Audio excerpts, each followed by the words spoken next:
Hey, what's going on, everybody? Welcome back to Let's Talk Movies. I am Brad. I am Miguel. And listen, first sip of beer after a hellishly long week. Here we go.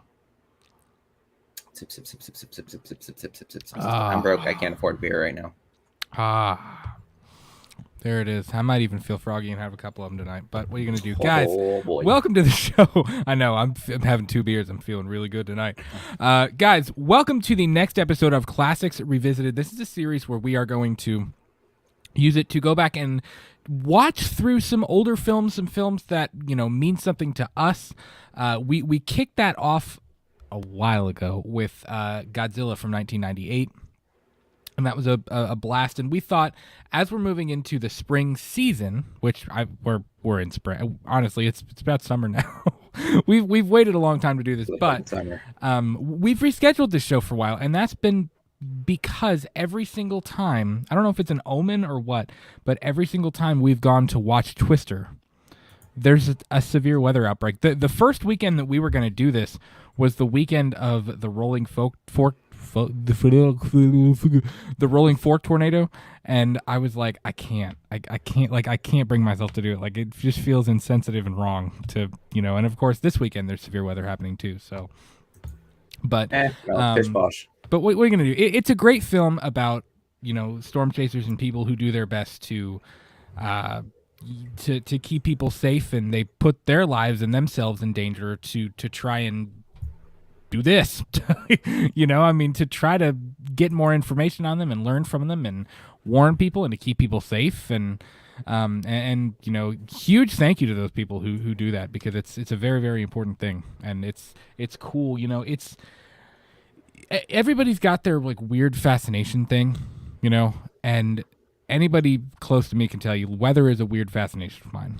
Like, I'm like, as soon as spring rolls around, I'm all into like watching, you know, I follow a whole bunch of different storm chasers on Twitter, and I'll sit and watch different YouTube channels that are, you know, storm people and meteorologists and kind of talking about tornadoes and severe weather and things like that. I'm the same way in winter when it gets cold and snowy and there's like winter weather and stuff. So I don't know. It's kind of a weird obsession I have, probably because I'm from Florida and I've been through a lot of hurricanes too. But so yeah, so weather's not a new thing phenomenon for you. So no. But, man, it's Mother's Day weekend. So, listen, happy Mother's Day to all of the great mothers out there watching the show tonight.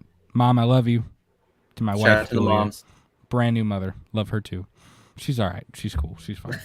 I guess she's okay. Okay, careful. Guys, you made them in the doghouse after this. But, how you doing tonight, man? Dude, I'm hot as fuck right now, dude. I got the fan on. I am blistering right now. What would you call it? We had a funny saying for it in high school. I don't remember what it was when it was super hot out. I don't know. I don't remember what we called it, but it's definitely swamp ass season in Kentucky. It's swamp ass season. I guess I'm pretty sure like after this show I may have swamp ass. So I mean, we did a little bit of work outside today. We went and got some rock for our garden and stuff, and it's walking around Lowe's. I was like, damn. Like, just sitting there, like, you just feel damp and wet walking through Lowe's, which, I mean, walking through Lowe's will get anybody wet, but I know, right? All that wood pipe, yeah, I can't get over it, right? Plants, such nice dirt, things. Grime, grease. No, I'm kidding. Manual labor, golly, such a turn on. I'm good.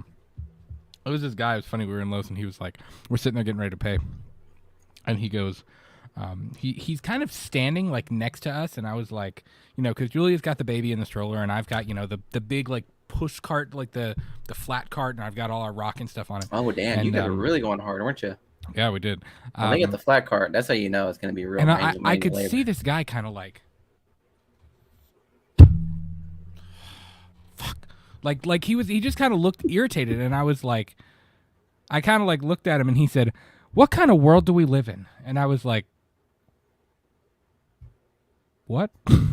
And he said, he was like, I can't believe how expensive grass seed is, man. And he walked away, and I was like, oh, okay. He was really upset about how expensive grass seed at Lowe's was. But I mean, you got to be honest, man. It's kind of hard to do some home improvements when everything in your life is so fucking expensive. But you know, that's not here or there. We're not here to talk about inflation. We're here to talk about twisters.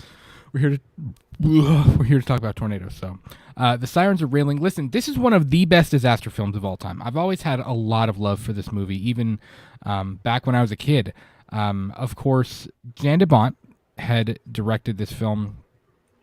It was written by Michael Crichton and Anne-Marie Martin. This was actually done by Spielberg's his wife's sister's cousin's son, but it was his production company that created this. So Spielberg did have a hand in it, even though he wasn't necessarily, the director and the big, creative behind it. Mm-hmm. This is one of those movies, much like, if you think of a Peter Jackson's King Kong from 2005, the CGI and the technology that they used to make this movie was kind of state of the art. It was a big deal that they were able to do these things, mm-hmm. And it looks a little bit dated. Like going back and looking at some of the pictures and things like that, I'm like, yeah, it looks a little bit dated. But I mean, for the time, it was pretty cool. I was actually reading something the other day. They were talking about it at the premiere. Like the technology looked so good for '96 that it was like actually a little scary. Like people were kind of like taken back by it, So, and they filmed it on location. Yeah, they filmed it on location in Oklahoma too. They had when they were kind of in pre-production, they were planning like how they were going to do this with Amblin Entertainment and everything. They kind of had this idea of like, okay, this is not a movie that we can film on a soundstage. This has to be something that is done on location and they filmed in Iowa and in Oklahoma and in places like that in Tornado Alley, which is pretty cool. Tornado. Yeah, they actually went out and filmed the camera crew and everything. They were like, "Get over it, wear a poncho, you'll be fine." they pulled a Drago from Rocky. If he dies, he dies. Spielberg looks at everybody. If you die, you die, but you better get that shot. Could you imagine? Can you imagine getting that shot for death? Like at the price of your own demise. I'm sure all of those people are like, anything for you, Mr. Spielberg. Sitting there looking at an EF5 tornado coming at them, and they're like, Jesus Christ. Hey man, have you ever if you caught on to that there's a show or a movie or whatever talking about Spielberg's life. You know about that? Yeah. What's it called? Shoot, what is it called? $1 Million Shot. What? I have no clue. I gotta look it up. It's gonna kill me. I bet said he hasn't caught on to a lot of those, like biopic documentaries. The Fablemans, yeah, the Fablemans. Fablemans, okay, yep. Yeah, because like it's like because you also haven't heard of that one movie. It's like a biopic of them trying to make the Godfather. You haven't checked that one out either, have you? Mm-mm. It's pretty good. It's got Miles Teller in it, and it's like it looks pretty good. I'm talking about all the nuances of how the movie was made and how everyone hated the book, the gangsters, like the mafia hated the book. Who was the top mafia guy back then? Who was the top mobster back then? What do you mean, like real life? Yeah. I mean, Al Capone was like the Italian gangster. No, I mean during the time that they were filming The Godfather. Well, I don't know, because you got to remember The Godfather's a period piece too. So I mean, it's like. I mean, I know, but what I'm saying is, like, The Godfather was under a lot of scrutiny, one from the fans, from the normal viewers, and also from the mobsters, because they thought they were putting the mobsters into a terrible light, same way the book did, and the director and the production team were getting harassed by them a little bit, but they come to some sort of like conclusion. Yeah. See, that's another movie we're gonna have to hit up on here. That would be that's a watch true. Right there. I mean, I'm willing to do it. I check that out.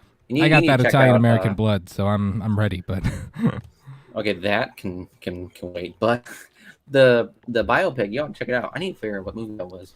We just got super off topic from Twister. I know. And by the way, it's another good reason that we're going to watch this now is because next year, I believe they're filming it now. The sequel, Twisters, is set to come out next year, which is kind of cool. Yep, not Twister, Twisters. Plural, even though there were also plural tornadoes in this film too. Whatever. Let's do this. We're gonna go ahead and get this thing started. We're watching on YouTube. If you've never done a commentary or a live watch along with us, if you want to watch Twister with us, we are going to start the movie at 0 minutes and 0 seconds. If you want to watch, go ahead, get that thing ready. We'll talk for another minute about the production, things like that, and then we'll click play together. So.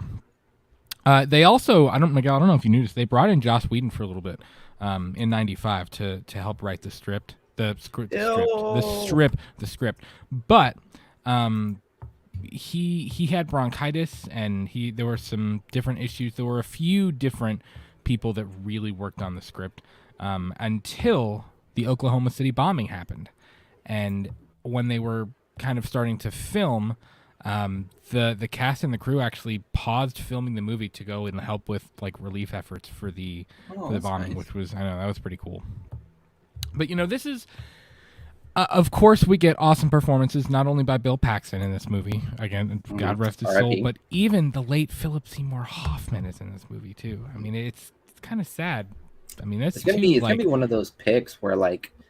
I don't know. You know how you can watch some really old classics and you just know right off the back, like literally anyone that was attributed to this movie has pretty much passed away. Yeah. Dude, it's going to be a time when we're like 60 years old and we rewatch Twister. Dave McRae was talking about that on his show. He was like, it's really weird, but like, especially, Dave is older than either of us, but I mean, for anybody, it's weird to see your childhood heroes getting up there, There was a picture of Jack Nicholson. I'm not saying Jack Nicholson was like a childhood hero of mine. I mean, I always. Really Jack Nicholson looks like a hairy toad right now. All respect to the legend. But to be fair, the guy's like 81. I mean, he's up there, He's getting Robert old. De Niro, Harrison just Ford celebrated his new kid.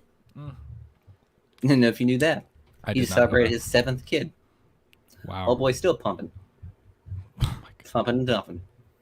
Even at 7, or whatever age he's at. Anyways, we're moving on.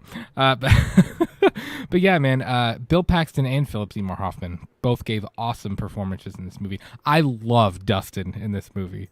Philip Seymour Hoffman's character is awesome in this movie. What does he say when he's doing when he's like, what's he say when he's doing the thing? In the movie, I forget. I'll have to go back and watch it. It's been a long time since I watched it. We're gonna have to watch it. We're gonna get there. Also, huge. We kind of talked about this a little bit before we went live. Twister had a massive budget of. Let me pull it back up. I think it was between $80 and $90 million, but that's because of the crazy CGI. This is one of those movies that, I mean, you got to think it took a lot of CGI and a lot of studying how tornadoes look and kind of how they form in tornado genesis and things like that, like how trying to craft that. I mean, that can be a hard thing to get that to look right, because it could look really, really cheesy if you didn't do it right. So it's like you gotta nail like the aesthetic and the lighting and the way that it looks and the way that it forms and things like that. And I mean, they did a pretty good job. I mean, for 1996, this was pretty big. This was pretty awesome. Yeah, no kidding. So I mean, all the reasons why I'm excited to see this movie, because it's been like a hot minute, and as someone that's like, as you know, a little bitch in regards to horror movies and weather phenomenons, I was definitely scared of tornadoes. That little siren that we did in the beginning, which by the way, shout out to Brad for being able to accomplish that. That thing would have scared me as a kid. I mean, come on, man. Like, you know, that sounds biblical. Whenever you hear that siren in the air, like it's like here comes the world about to end. You know what I mean? If you want to scare Miguel, all you have to do is this.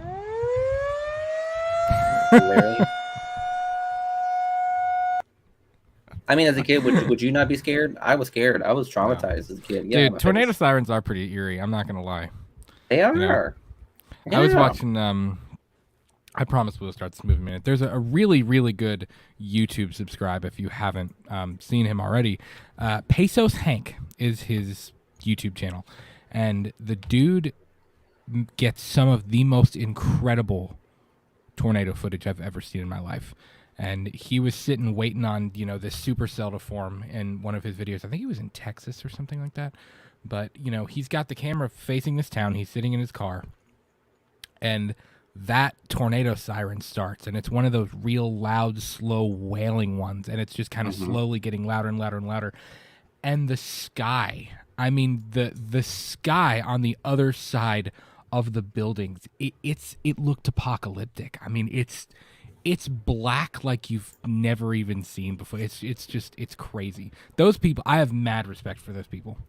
Mad And respect. you tell me I get scared about the if I see those. Come on, man. Anyone's gonna get scared by those. Yeah. Mm-hmm. All right, so let's do this thing. If you're gonna watch Twister, we are paused at 0 minutes and 0 seconds. Miguel, are you ready? What if I'm paused at 0 minutes and 1 second? Actually, it's 23. I'm paused. That's what I think. That's what happens if Okay. you're paused at 0 minute and 1 second. But before we start, Rosalie is in the chat. What's up, Rosie? Also, we got cows. When she's in the back, we got cow. Where'd she go? Julia, I have to go. We have cows. It's such a good. This movie. makes me 2 hours, dude. Yeah, I this know. movie's I don't really remember good. it being that long. Yeah. All right, here we go. Well, We are going to start let's do Twister. it. I'm going to say 3, 2, 1, play. When I say play, we are going to click play. So here we go. Twister is beginning in 3, 2, 1, play. Movie has played. I would have died laughing if you would have just played the siren thing out of nowhere. No, I'm not going to do that. Like at a very heartwarming monologue in this movie, if Bill Paxton's having a heartwarming monologue, I want you to play the sound. Yes. Just to ruin the moment. Me, Joe.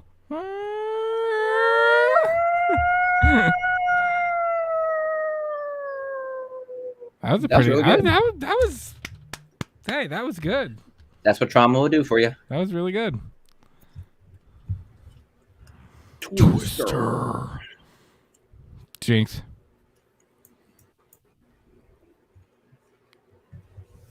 There's something, you know, it's weird. What makes the world turn?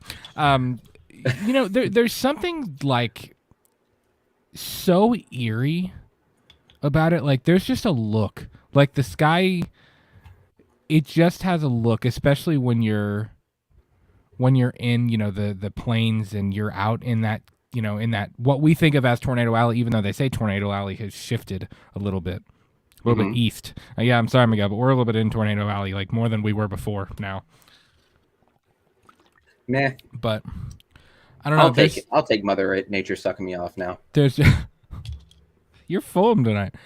There's something so eerie about it, like just eerie about the look of everything and the calmness before. I mean, you know how that the old saying, "The calm before the storm." It just, I don't know.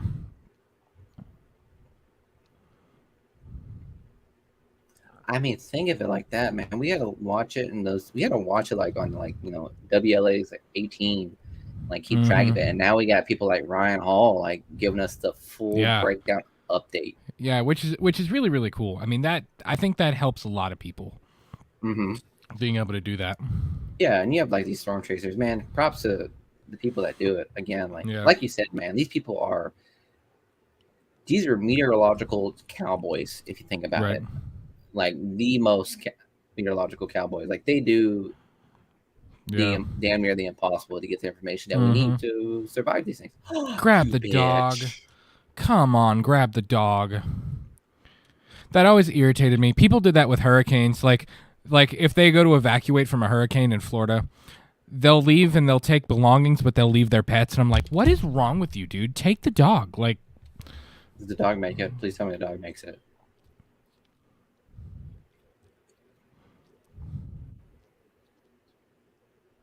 Hey, this is called Twister, not lightning. Get out of here. Well, you can see the rotation behind it. Yeah. Now you really can't, but. Where's that dog? Where's that fucking dog?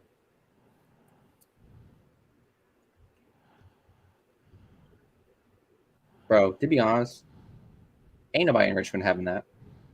No. Ain't nobody in town having that. Boy, you better open that goddamn door. Exactly. Yeah. There you go. There you go. Respect. I mean, that's just useful. What, the cellar? Yeah. Well, of course it's useful. It needs to be up next to the house, though, like they usually are. Was it? I'll tell you, this is a heck of an opening. This is a heck of a storm. It is. Oh, does he get sucked up? Really, he should have stepped back. If he would have stepped back, it would have been okay. I mean, a lot of shit would have been blown around, but he would have survived. Right, but he would have survived. Spoiler alert, he dies. Yeah, I don't know, bro. It's 27 years old. If nobody's seen it by now,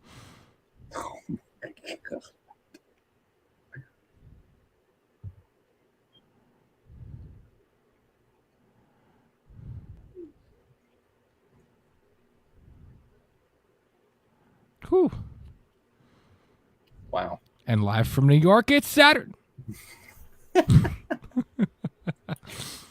Yeah, Rosie, you're right. There's a very strange, eerie stillness in everything before, you know. Yeah, we're not in Kansas anymore, Dorothy.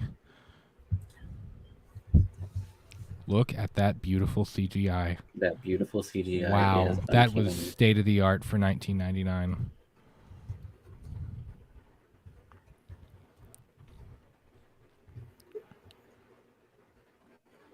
I mean, if you think about it, the technology back then, dude, I literally have 10 times technology than this entire crew probably in my phone.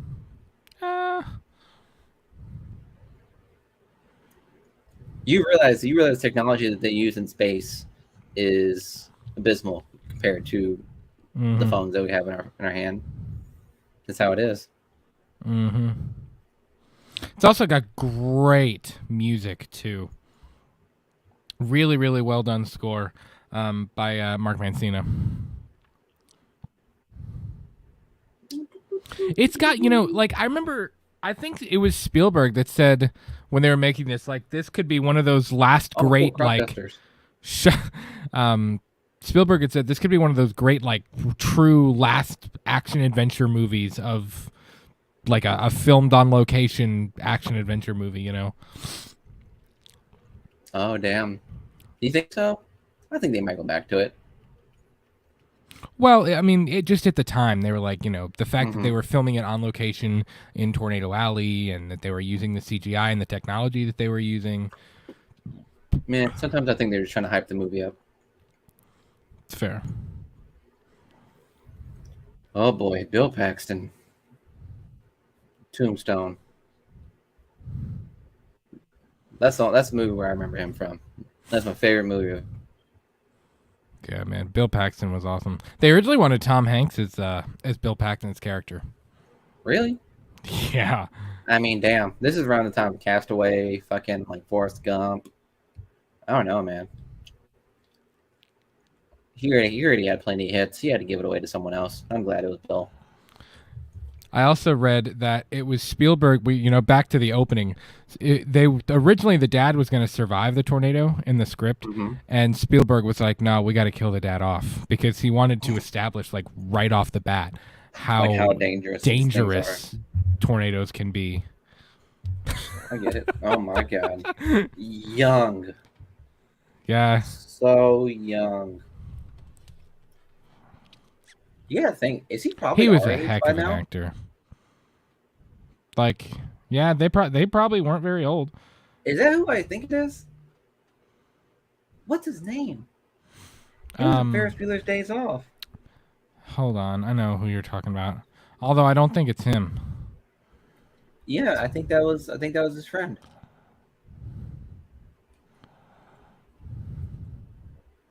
Oh no, yeah, it is. You're right. It is. It is. Alan Ruck.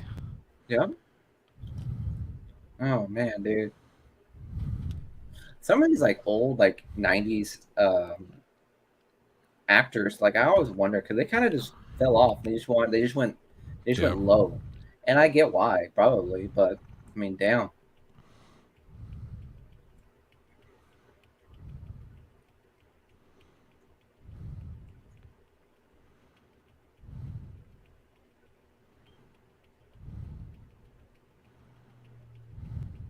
Uh-oh.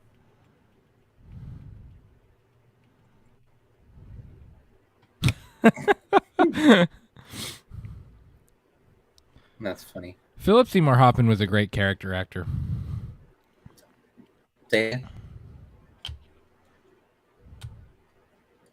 Yeah, throughout the film, they're like, "You're back, man." He's like, "I'm not back."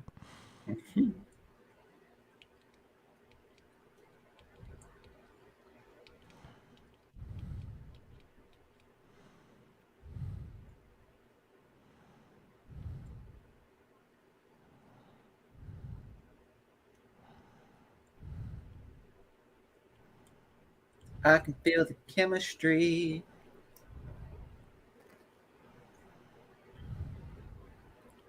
That did not look like that was in the same location as them. I'm just saying. It didn't.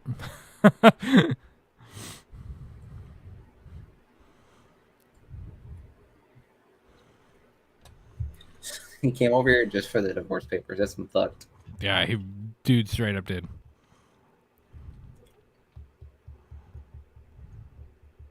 You know, it's funny. Jan DeBont, remember, he was going to do Godzilla. It's funny that we did that first for Classics Revisited. He was going to do Godzilla, and then he ended up leaving because of the creative differences with the studio, which is how Roland Emmerich got to do Godzilla 98. Yeah, man. Bill Paxton was great. I mean, he carried every scene he was in, honestly. He did.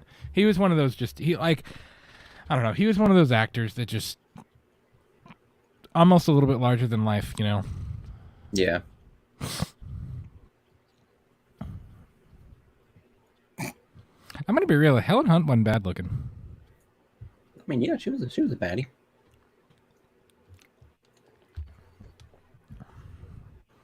Sign papers. Down to business. Down to the brass tacks.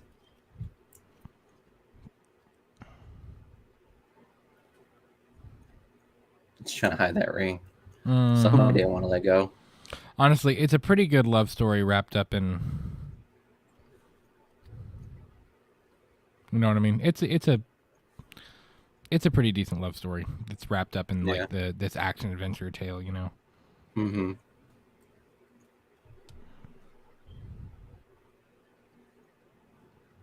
Somebody wants to get divorced.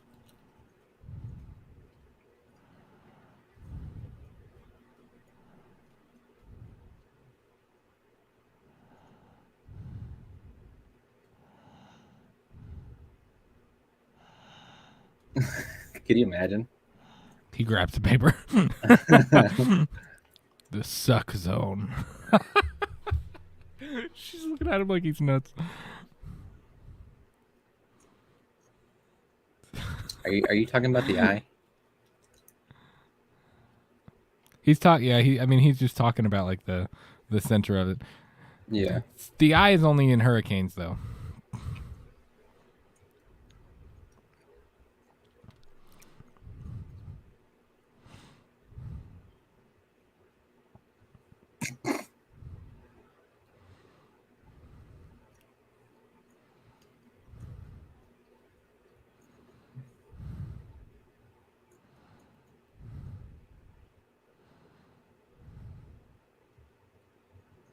Somebody doesn't like being a weatherman. Right.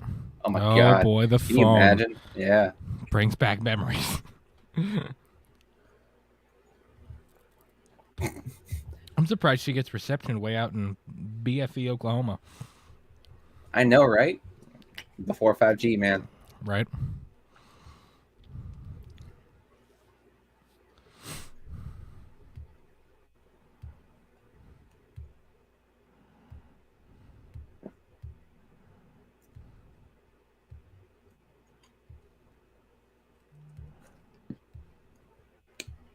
Uh-oh. Our daughter.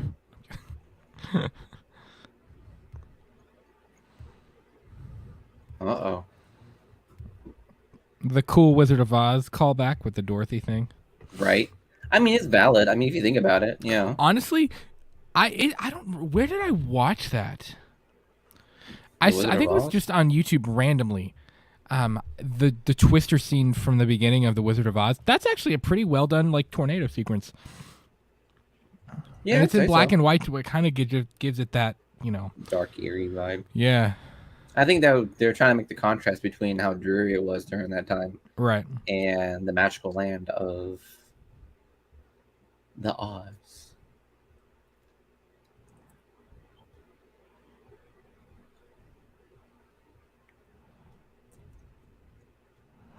Wow. It is great. I love that accent. What else has Jamie Gertz done, who plays Melissa? Because she's one of those people that looks super like she she's like 90s familiar. Yes, she was in The Lost Boys. Lots of TV, it looks like. Twister looks like it was her only massive movie, other than The Lost Boys.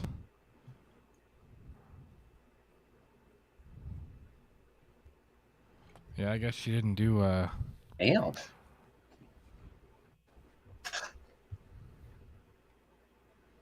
Yep, she did do The Lost Boys. Rosalie said he was a scene stealer, talking about Bill Paxton in the beginning of his career, then deservedly became a leading man. 100%. I would agree with that. Yeah, I'd agree.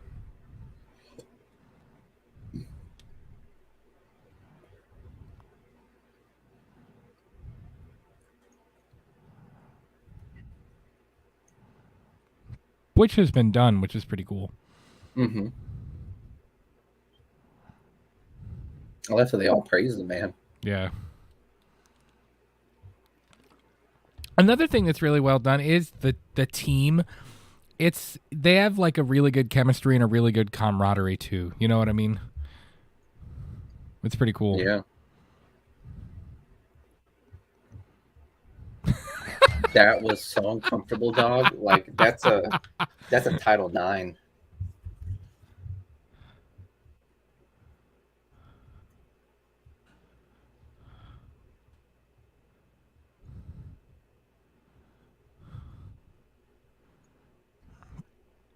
The computer.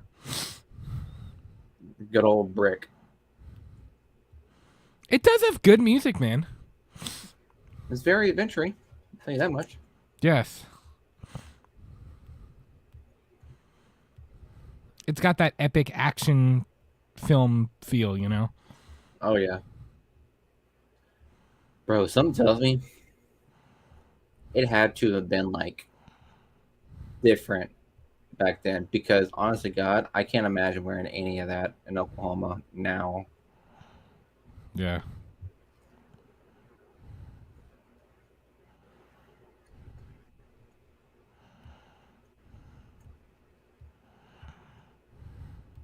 That man really wants to go.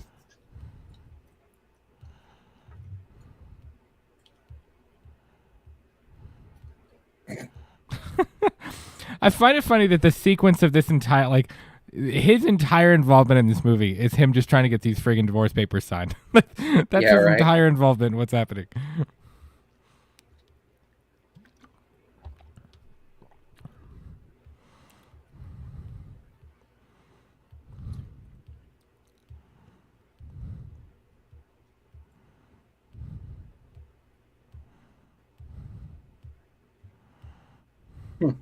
Dude, I've always kind of wanted to be honest. Which it's a liability thing, and I don't think anybody would ever let you unless you like really had it in with someone. But I know, like that I've would be a always total liability. low key wanted to see what it was like. Oh boy, there he Join is. Storm Chasers.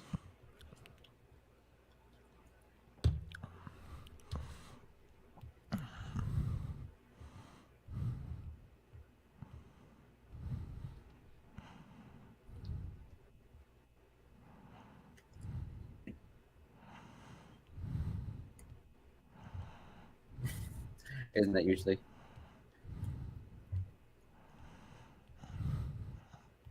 I love how it's kind of like a race.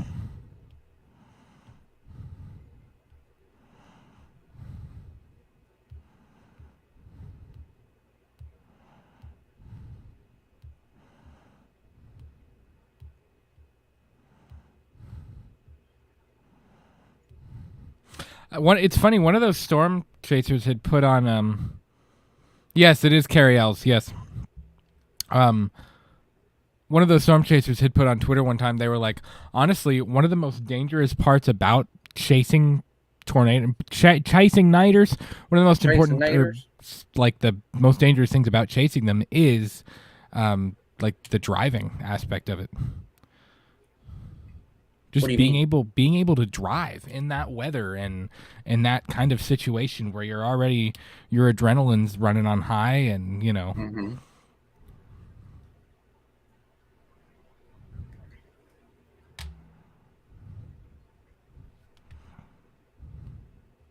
Oh, he had their own system. Mm-hmm.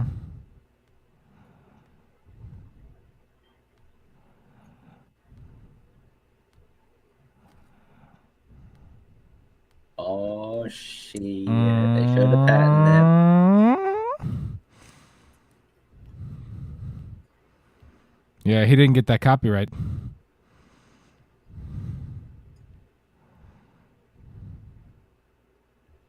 It's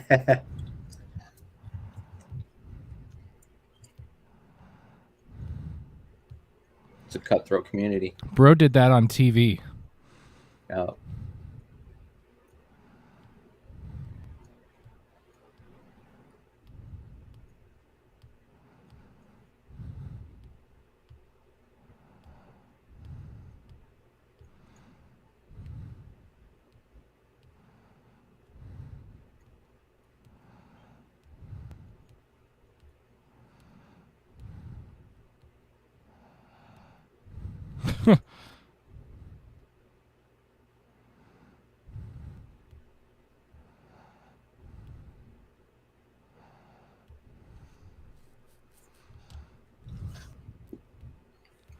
Damn, he sounds like a twat. He does. He's one of those which I mean you could say he's the villain of this movie, right? Wouldn't you say he's like the villain? He Bro, I don't know, Jonas is literally, his face is on TV and he's now known for this. Yeah. I don't know. Jonas is one of those people that he just like, you just want to like punch him in the Adam's apple. Like you do.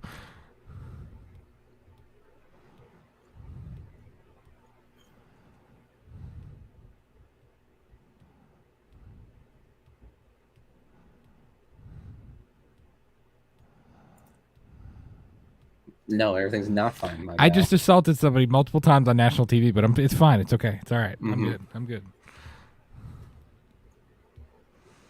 I always found their relationship to be super awkward, which again, it's supposed to be because it's not meant to be. You know, it's meant to be him and Joe, but it's just it's just funny. It always seemed awkward and weird.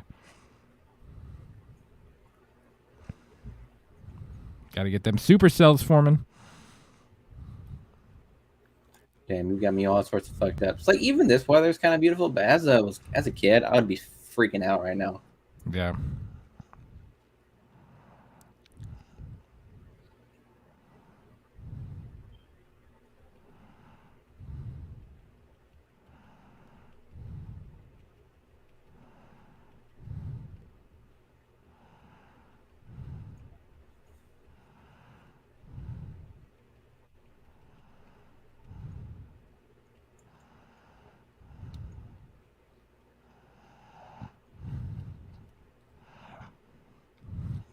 Dude, can you imagine just being chilling at a diner, you know, going to your good old family diner, and all of a sudden you have all these fucking tech people just coming in like, oh, chasing the storm, chasing tornadoes. You know anything about tornadoes?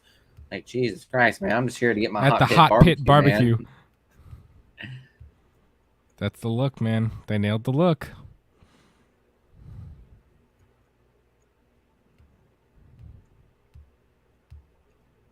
Gotta see what direction the wind's going.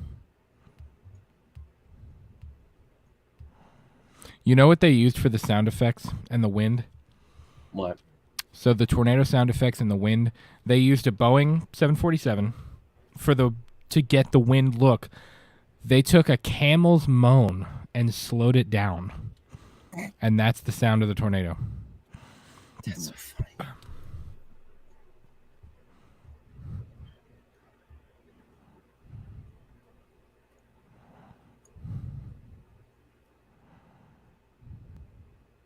Ooh. Awkward. I love the diner lady. All kinds of diner lady was like,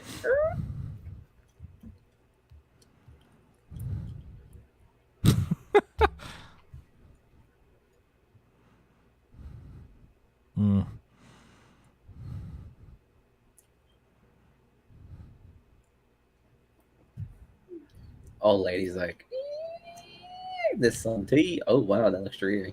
More dreary. It's going green. Mm-hmm.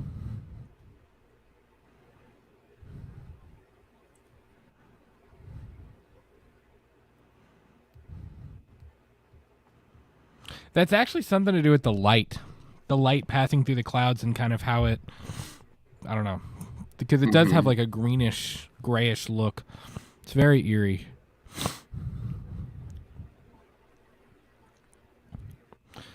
I'm not going to lie. He's kind of nuts for letting her drive. Oh my God, that is true. Like, he's kind of nuts for... It's dangerous for them to be driving, and they do it all the time.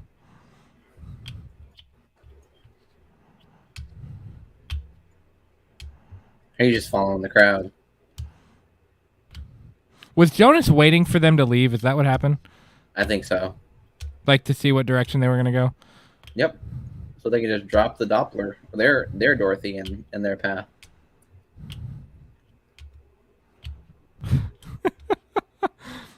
Dude, if I had to ride with somebody, I think I'd want to ride with Dusty. I would too. You'd throw all the... You wouldn't be scared of it anymore. You'd be to get amped up. Bro, can you imagine? That's pretty smart. It's pretty smart. The barn burner. No, just having the nozzle with your drink. Yeah, it is.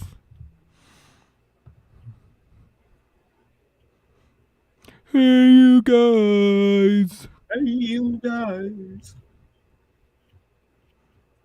And of course, he's got the classical thing going. It's such a misfit group, and that's what makes it so cool. You know what I mean? Mm-hmm. She's just desperately trying to keep up. Because I'm sure they're barreling through this road. Yeah.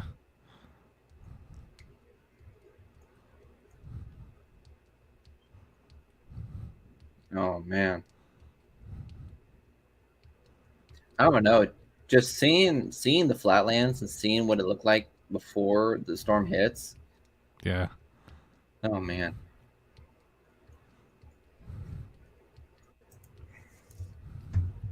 Yes, she did. She married your penis. Yes, she did. She did. He didn't only marry your penis.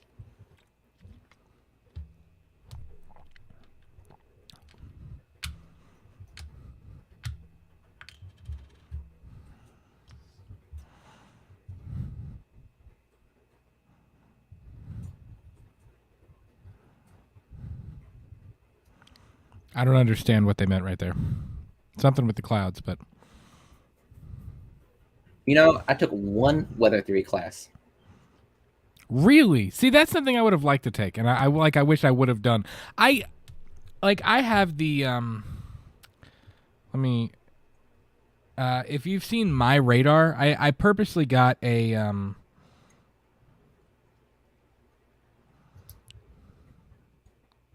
oh, see, like Lexington right now. There's a pretty good storm going through. Oh yeah, Lexington you right have now. that. I do. I've got but like you can adjust it to where it's got like all of the different features on it. Like you can get on here, like obviously you can get the radar, but like it's got the air quality, it's got the wind direction. It shows you the warning. It shows you the different. It even shows you aviation layers. I don't know what that means. What's an aviation layer, Miguel, Mr. Pilot? It shows AirMet, CMEX, and icings, and pretty much like how everything you would see on a weather planning chart of any type of weather phenomenon you watch or keep track of. Hey, Miguel, I'm just saying, real life right now, there's a severe thunderstorm moving at 13 miles an hour towards you, like right now. Literally right now. As we speak. As we watch. As Bill and Joe are on their way to this tornado storm. So if you're watching that and you put the aviation layers, you would see pretty much like an AirMet going on right now, or a convective square just right there. Because it's like, let me switch it on. It would be red. Because here's what I can turn on when I click on aviation layer. SIGMET.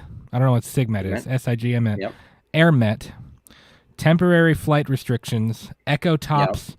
And flight plans. Mm-hmm. For this feature, whenever a flight plan appears in the FAA system for the specified flight ID, we'll draw the path of that flight plan. Oh, that's pretty cool. Yeah. Wow. That's pretty neat. It's a pretty cool app. It's awesome.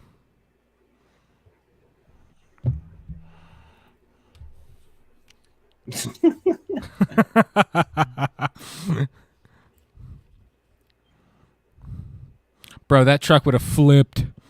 Bro, no, all that weight in the back, that thing would have flipped.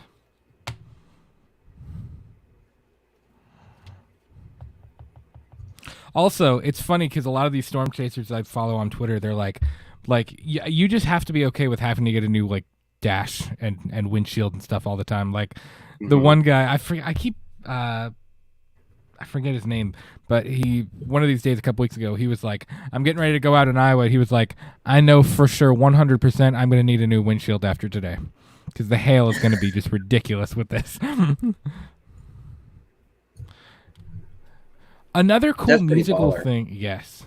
Well, and the cool musical thing was this idea of every time we see one of the tornadoes, we do the the choir thing, and it gets vocal, almost like, not ritualistic, but almost like a religious, otherworldly, godlike, It's like almost biblical if you think about it. Yes, yes. Storm coming, get the candles and booze. Yeah. Stupid move. That was a dumb move. You should have stayed on the road. But why would you pull in the ditch? That's what I don't understand.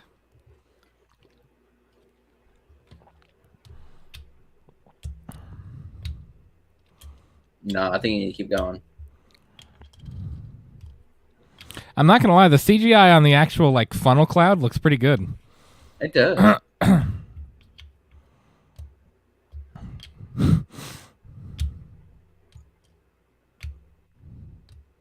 Damn, I can hear. The camel? Camel. The camel? Yeah.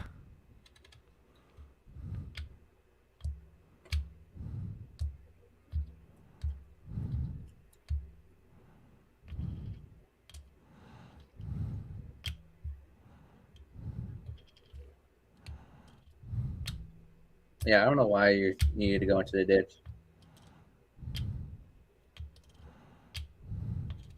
That's pretty cool looking, dude.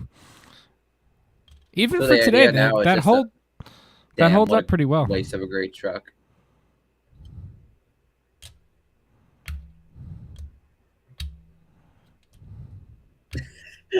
I'm mad that you told me that. Because now all I hear is a camel. You know, all you hear is a camel. Yeah. Yeah.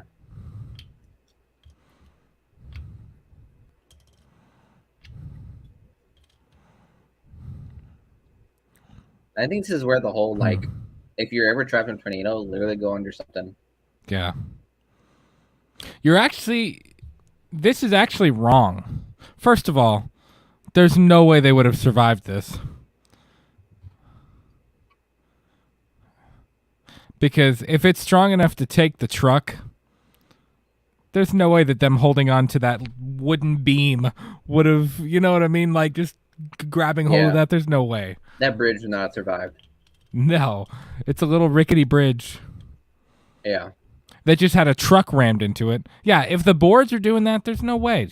No way.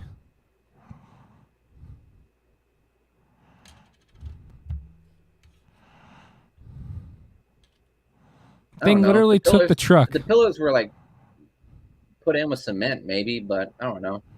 Highly doubtful. Well, Dorothy's gone. There was straight up a tractor flying through the air. There is no way that they would have just been like, you know.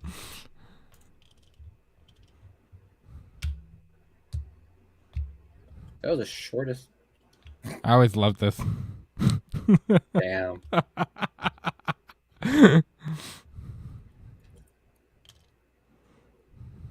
And that is why he shouldn't have let her drive alone.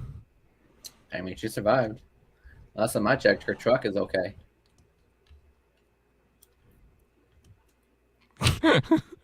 That's the moment they fell in love.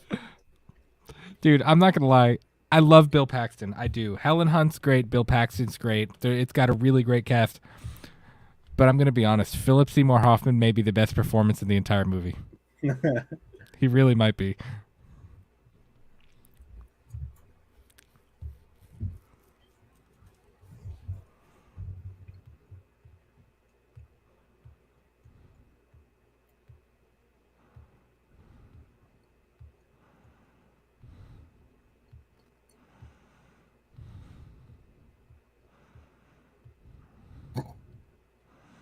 I love how he's trying to help, but he's not. Yeah.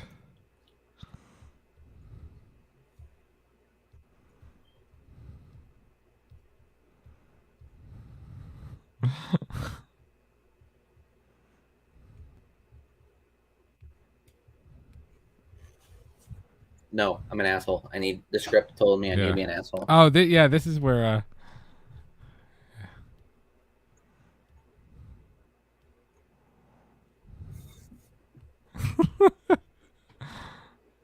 yeah.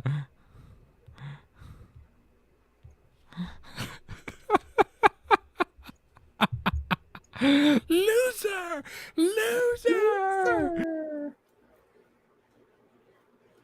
Ladies and gentlemen, Brad kicked himself out. Now that it's just all of us now. Loser! I don't know why it just kicked me off. I don't know what it did. What's up, Gory? Hey, listen, if you guys want to watch Twister with us, we are almost 40 minutes in. We're at 35 minutes and 50 seconds right now. So if you want to, I'll let you know when we get to 40 if you want to pop it in. Yeah, Rosie, there is a lot of suspension of disbelief. Like, you just kind of got to be like, okay, there's no way. You know. If this was real, they'd have probably died like 9 times in this movie. Oh, I believe it. Hey, I'm going to grab another beer real quick. I'll be right back. Okay.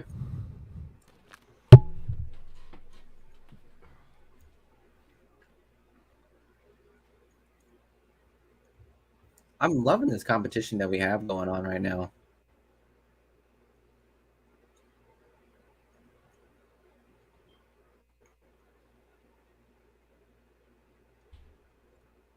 So wait, they straight up put Dorothy back on another truck? I thought Dorothy would have been like trashed, but I mean, if it's supposed to take a tornado, for God's sake, I'm sure it could take, a fall from a fucking truck, right? Right. I was just telling them like how I'm surprised that Dorothy was able to survive that because they have another truck. Yeah. Yeah. Oh, they picked up Dorothy 1, like the one that flipped. Yeah. Oh. By the way, I'm going with Kentucky. I'm drinking a Braxton Spur. American Amber Lager. It's pretty good.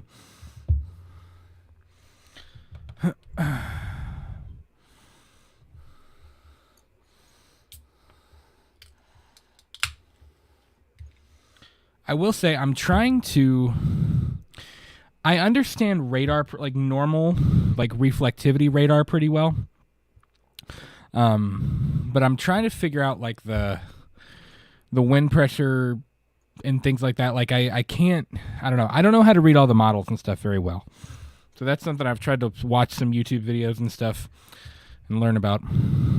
Doc, you got me beat on that. I'm not gonna lie. Even as a pilot, it's just weather has always been the struggle for me. Gory, what's up, Gory? We're watching on YouTube, Gory. Do you have to, like, when you do pilot stuff, Miguel, do you have to learn about weather stuff? Yeah, you have to learn about air pressure, temperature, and everything that has to do with weather maps. Everything you gotta learn. Everything to learn. Because what, man? The last thing you need to do. Look at that pour. Is to. Yeah, right. The last thing you need to do in life is to take a flight in a clear day and then realize where you're going is completely fucked and tattered with a storm coming. That's fair. You know what I mean? But don't they have people at air traffic control that like try to let you know about that? They do, but I mean, again, like there's uncontrolled towers. Like if you're going to an uncontrolled location, like you have zero help. Yeah. And usually what will happen is that, you'll have a flight support station to help you out and they'll let you know. And, if you do a flight plan going from A to B, you call a flight service station and be like, hey, I'm going from, KLEX to somewhere out west. What does it look like? See that? And they'll give it to you. That, I believe, is something to do with either wind pressure or wind speed or something like that. The red and green one. I don't understand fully what the red and green one is.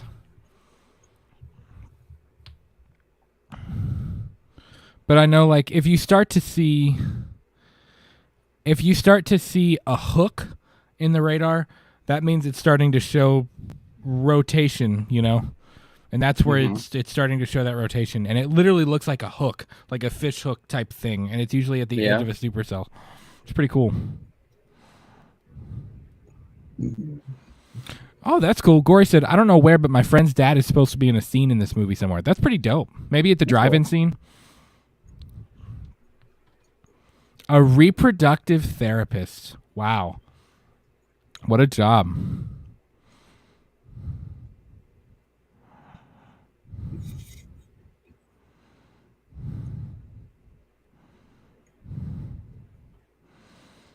So this is before the enhanced. Let's see. When did the enhanced Fujita? So when they say an F1, 2, 3, 4, or 5, it's somebody named Fujita that made the scale, but they didn't account, I think, for all the variables. So that's when they made it the EF, the enhanced Fujita.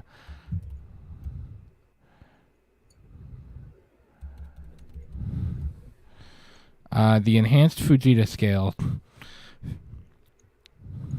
Okay. So the enhanced Fujita scale was taken on in 2007, and it rates tornadoes based on wind speed and the related damage from those wind speeds. So essentially, an EF0 is wind speeds of 65 miles to 85 miles an hour. It's light damage. EF1 is 86 to 110 miles an hour. Moderate damage. EF2 is 111 to 135 miles an hour. Considerable damage. EF3 is 136 miles an hour to 165 miles an hour, which is severe damage. That's pretty rough. And EF4 is 166 miles an hour to 200 miles an hour. That's devastating damage. And then an EF5 is 200 miles an hour plus, and that's like catastrophic damage. Jesus. Yeah. Oh, this is the water spout scene. We got cows. That was definitely the 747 sound. The Boeing. We got cows.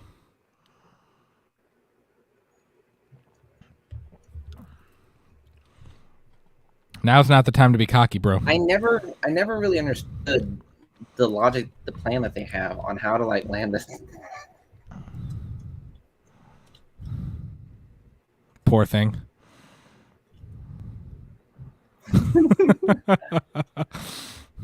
Poor guy. I always hated that, yeah. That's a thing, though.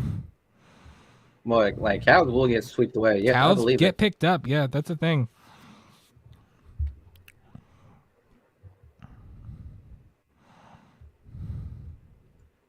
I'm sure this was a great commercial for Dodge. I know, right?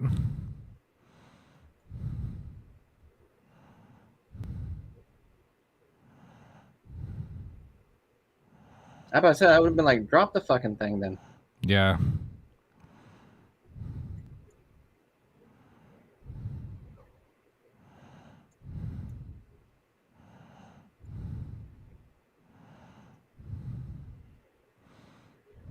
Dang. You know what always kind of bothered me, though? What? Was that every single time they have an encounter with a tornado, it dissipates. It's gone, like, immediately when the scene is over. And it's just kind of like, that's weird. That's not realistic.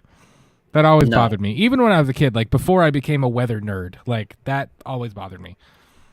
Yeah, that tornado would have kept going. That tornado would literally fucked them up. I mean, they go, sometimes they go hundreds of miles, you know? That's what I mean. They cross state lines, for God's sakes. Like,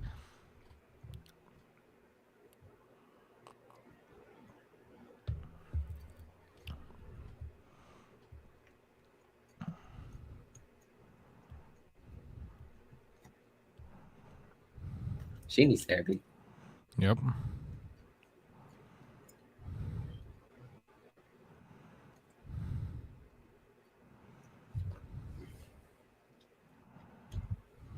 This woman. Please. Yeah,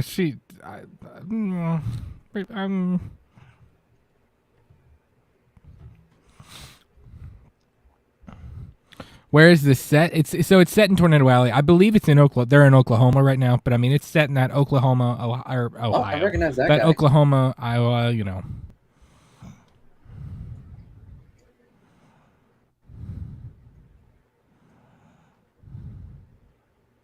Aunt Meg.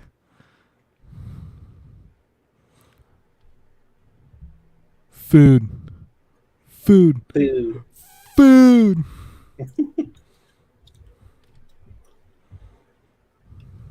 I guess we're going. That comes back later too. Ugh. That scene killed me, man. What? When her house gets it. Oh, really? When their town gets it. Oh, it's awful.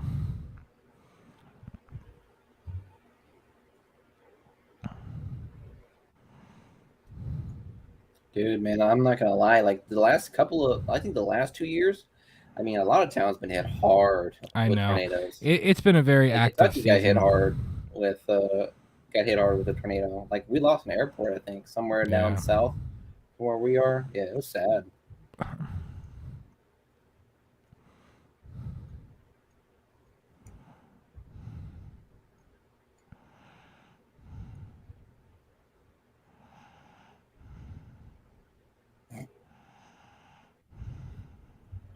I love that.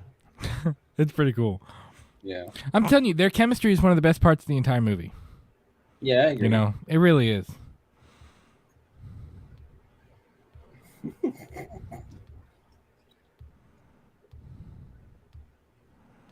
You said get hit by lightning, you gotta show them your butt? Is that what I heard? Yes. So what you're saying is I need to get caked up and then I'll be safe from lightning? You need to just bend it over and take it from the sky. Solid. Did I just see someone use ketchup on their steak? Sure.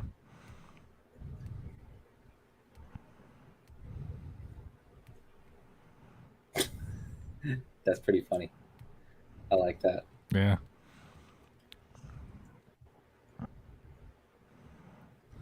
Don't tell me, is she a vegan? Why are they? What kind of meal is this? Is it breakfast? Because they're doing steak and eggs, but like also I don't know. Bro, steak and eggs is iconic. It's all day, but every day. Is it lunch? Is it dinner? Is it breakfast? Like what? It can be anything you want.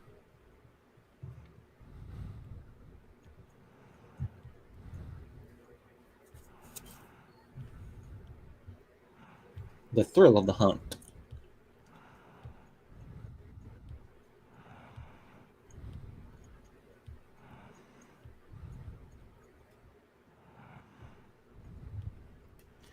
Damn. What a sly comment there.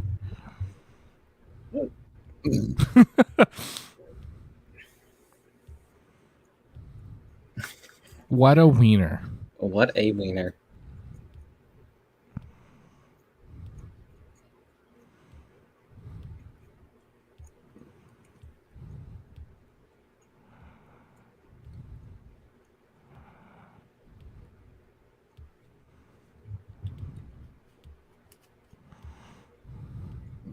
He's done the extreme.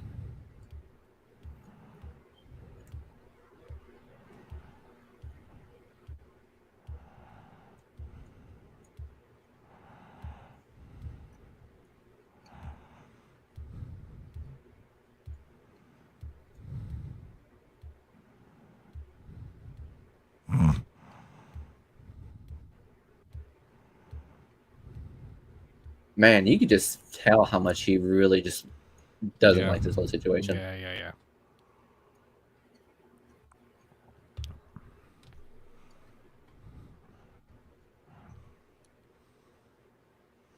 And you know she's horrified. Like he's got this whole other life that she didn't. Yeah, even know. because at first she was like thinking it was like all a metaphor, and then she doesn't realize like, oh my god, I'm about to marry a cowboy. Yeah.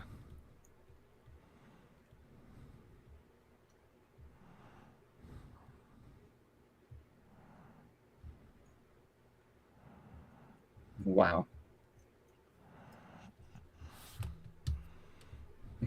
Could you abandon?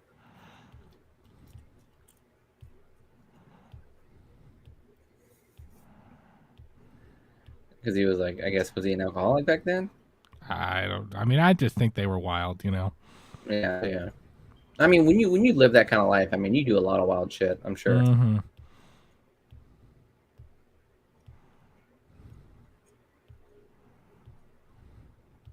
Yep. Which is now it's the enhanced Fujita scale. Yeah, it didn't account for wind speed back then. It just accounted for damage. Really? Yep. That's kind of insane how they didn't think of it like that, huh?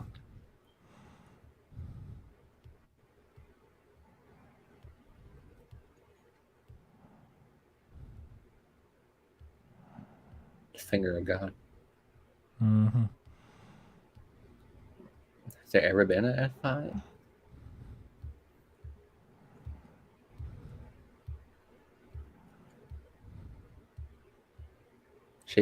Yeah.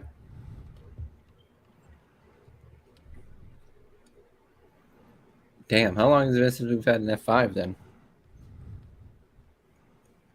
They happen. I mean,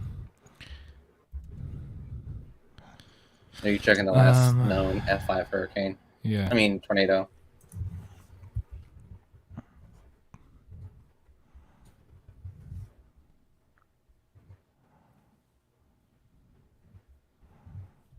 Let me see. I know the Moore, Oklahoma storm was an EF5.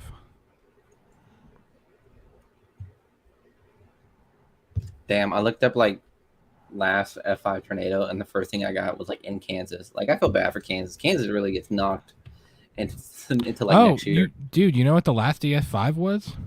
Where? The December the Mayfield one. Was it Kentucky? That was a Tennessee Kentucky storm. Was it? The Mayfield tornado was an EF5. Yep. Yeah. I didn't know that. The Dodge City, Kansas storm was really bad. That was in 2016. Western Kentucky. I've seen video of that one. El Rena in 2013 was bad. That was an EF4 though. 2021, that was an EF4. But it had EF5 damage at some point in its damage path.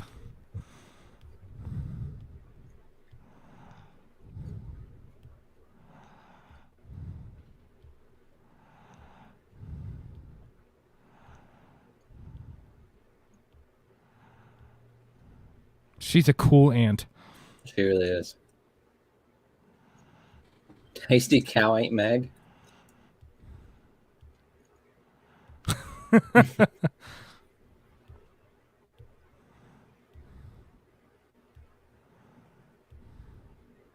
dog.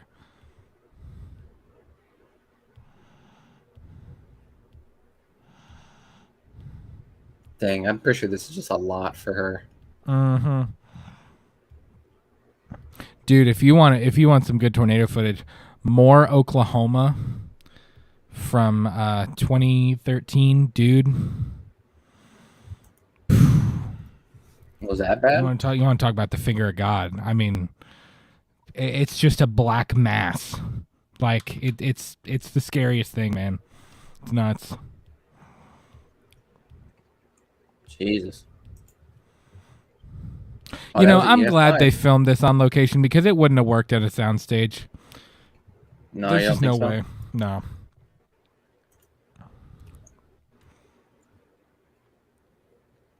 That land has such a unique look to it. You know what I mean?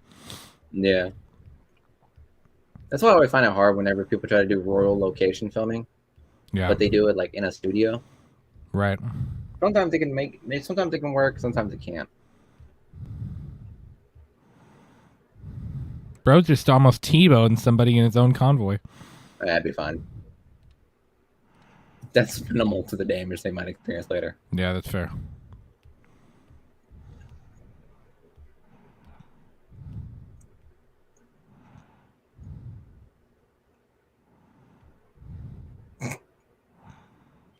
She's like, I'm okay with this.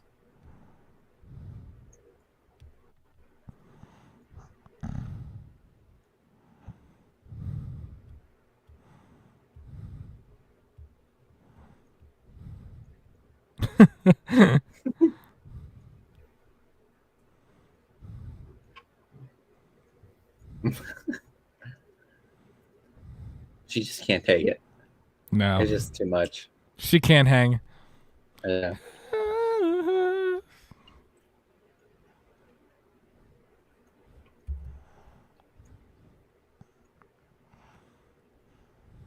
Is that what they call him? Rabbit? Yeah. Yeah.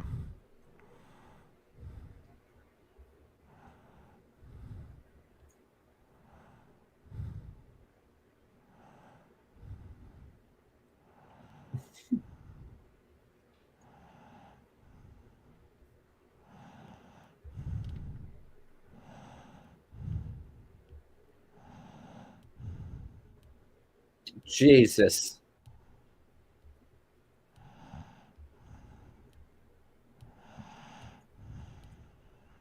Talk about a close call. Yeah, right.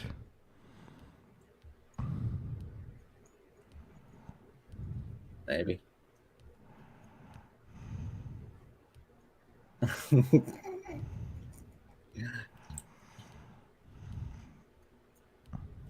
Dirtbag.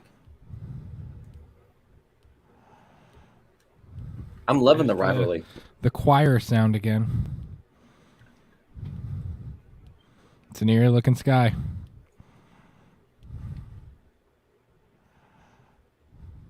For real though, those steak and eggs did look pretty fire. They look pretty fire. I'm not Steak gonna and lie. eggs and hash browns. That's Miguel's Cracker Barrel meal, man. Every time we go to Cracker Barrel, you always get steak and eggs. Cowboy breakfast. Steak, eggs, hash brown casserole. So fire. Fried apples, can't go wrong. Eat that place literally in food coma. Sometimes they do it right when they cook the sirloin. Sometimes I'm like, bleh. Rosalia, we are at 56 minutes in. Oh, I didn't let you know when we were at crap. I'll let you know when we're at an hour. Sorry, I forgot to let you know when we were at 40 minutes. My fault. True. I'll let you know when we're at we just got an really hour. into it. I'm so sorry. In about 4 minutes, we're going to be at an hour. We're at the part where they just came out of the cornfield and almost like collided with Jonas's team. We're a little bit past that now, but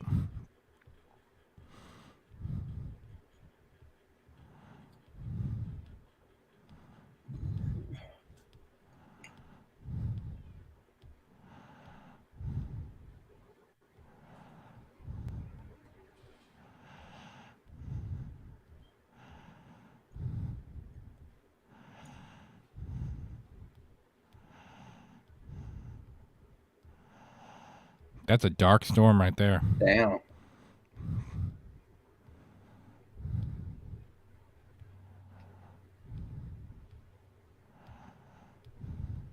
So what level of tornado do they need to drop Dorothy? Any level, but I mean, obviously if they can get a good one.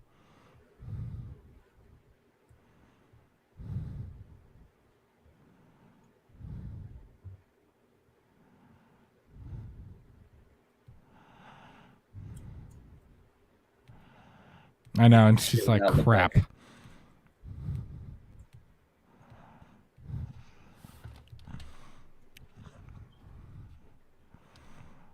about to say, don't do it on the bridge.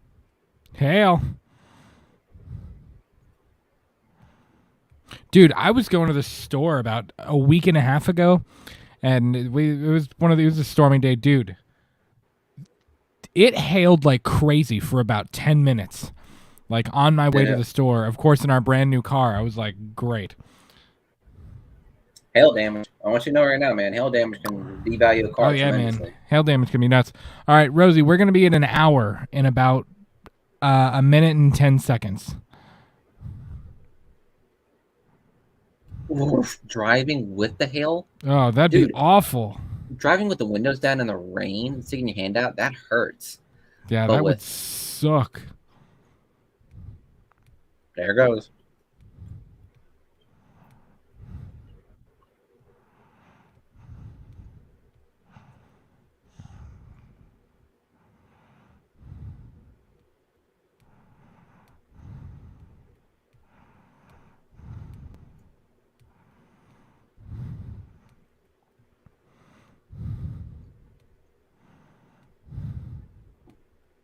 What? Oh, that's a You got quote. that debris already.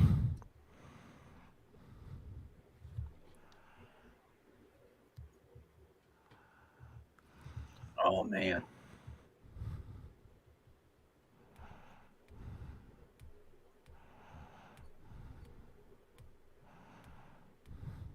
Absolutely. I don't know. Taking damage. They nailed the look. I mean, they look really good, but they behave kind of odd in this movie. You know what I mean? They behave almost animalistic. The tornadoes? Yeah. Yeah, yeah. Not like a force of nature.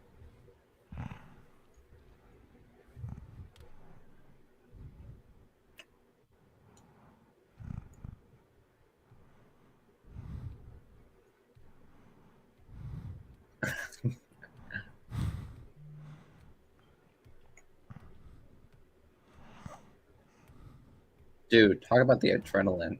Every Yeah. single storm. Dude's getting blasted with debris and with hail.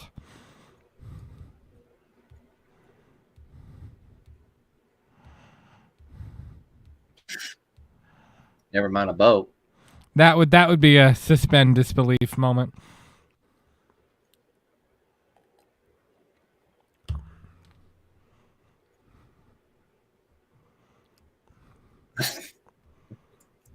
What did why?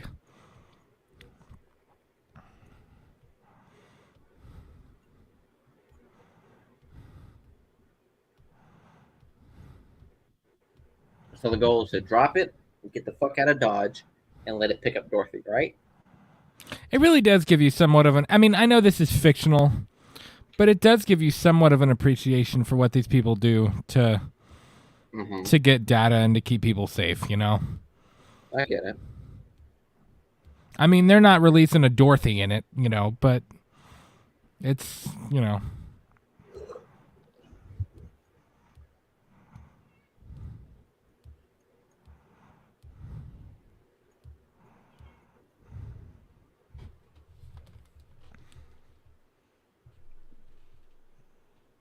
Oh no.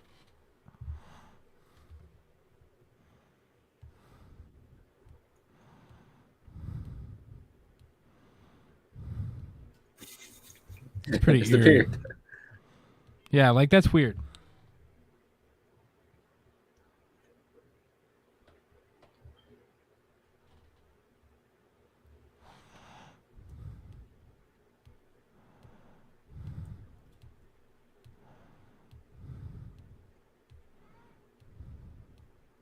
Is he gonna drop again? Uh-huh.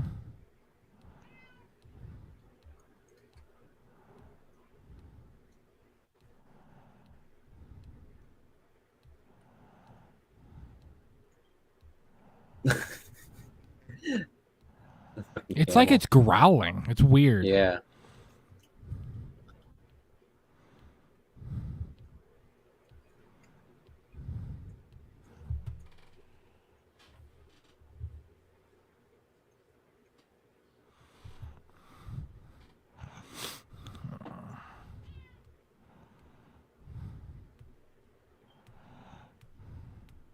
There it is. See, like that's I don't know.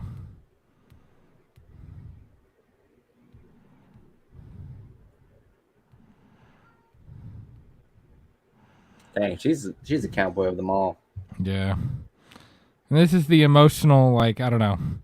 This is that emotional breaking point of it, you know?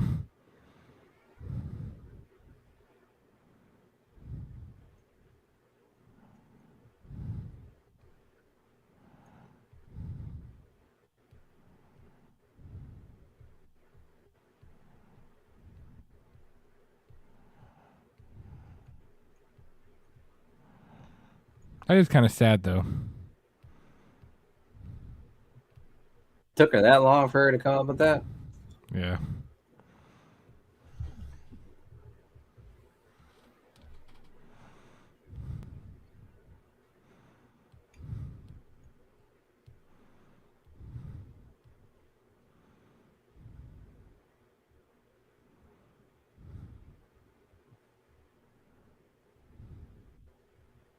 Ain't no way it picked up that well.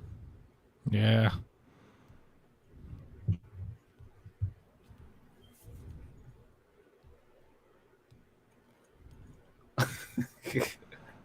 She's like, I just rode around with all these crazy people.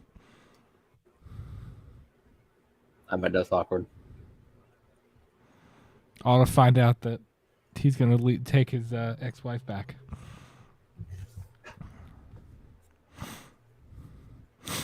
That moment she says, fine, I'll be a better storm chaser. Yeah. That's what Twisters is going to be about. It's going to be about Melissa's revenge. Yeah. Melissa and Jonas, well, rip Jonas, but Melissa and whatever of Jonas's crew are going to team up. See, that's what's so hard is the fact that you have two like iconic characters coming in, not coming back for the sequel. I know.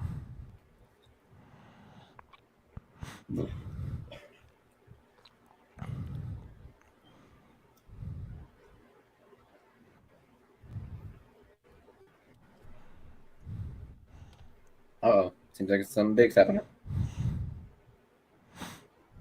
Thunder. Feel the thunder.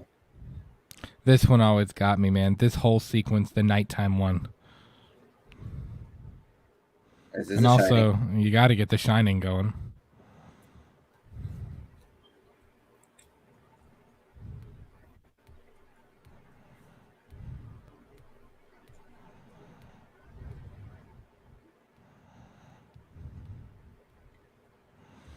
Also, it's 1996. Why are these people acting like it's like 1954 at the drive-in, Hey, man, movies are still scary no matter what.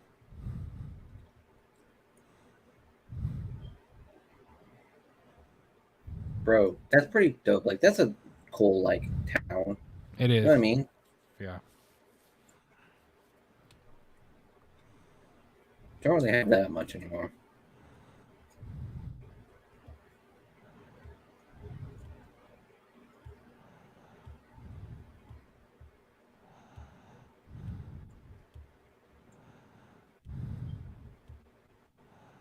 I bet this entire night's been fucking awkward as hell for them. Uh-huh.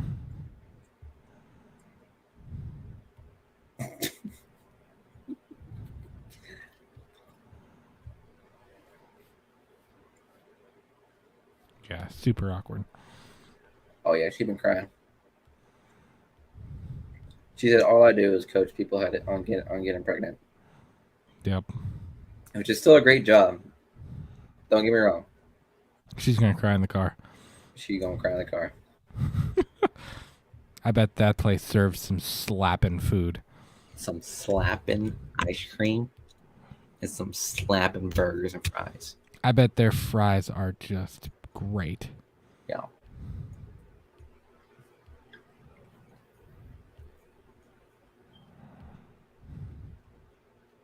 She about to sign the divorce papers. She said, "You never understood me." Yeah. I was wrong this whole time.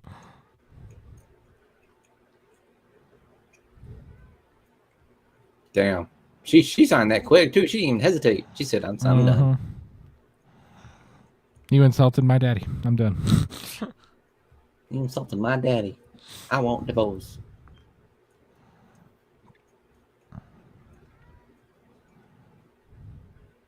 Damn, can you imagine?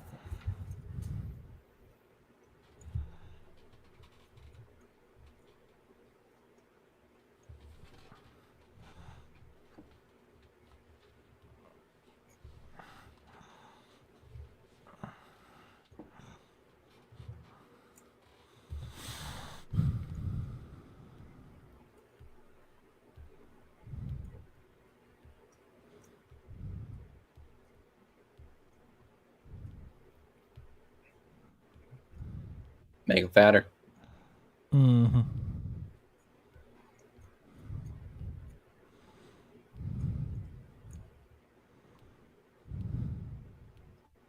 Oh shit.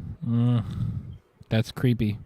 This scene was always very, very creepy to me. I don't know. It just was. It always... Because you could tell something's coming. Exactly. It's so eerie, and it builds suspense very, very well.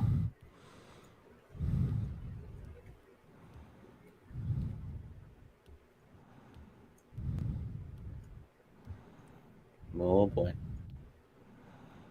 feel like after experiencing probably 2 or 3 times already, you'd think that you'd be able to catch the the size of like something's not right. Yeah.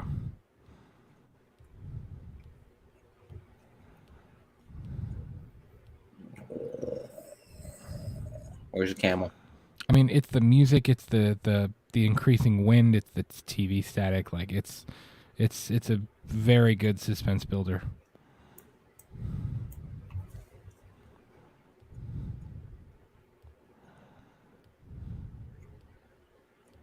What's scary is that you cannot see it all that well. Right.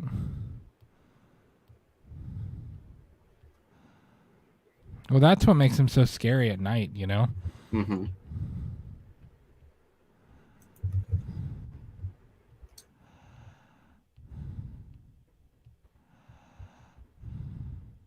Jesus, can you imagine?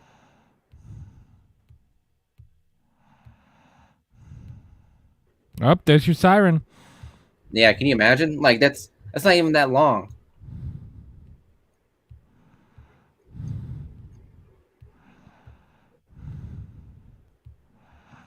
There it is. Oh, yep. There it be.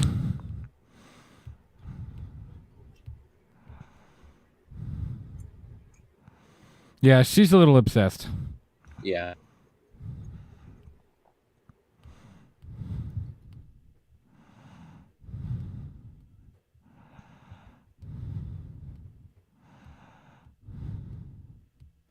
She better go because she's running out of time.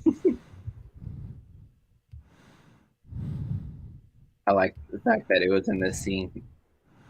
That's pretty cool Shining. that it tears it apart.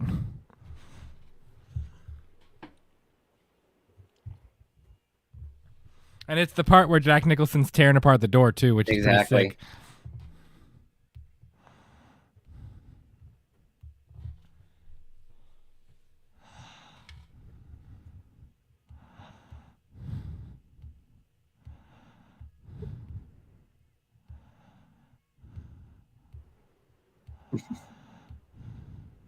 Why did he stay in the car?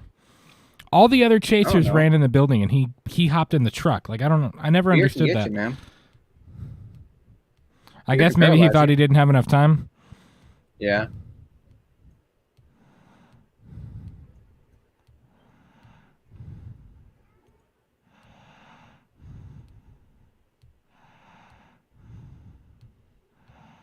Woo! She.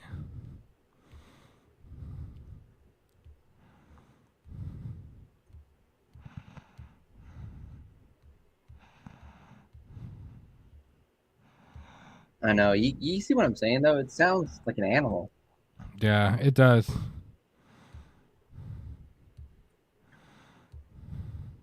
Stay calm. Yeah, stay calm. It's tearing the entire building apart around you, but stay calm. There is no calm. Don't worry. There's no need to fear, but fear itself.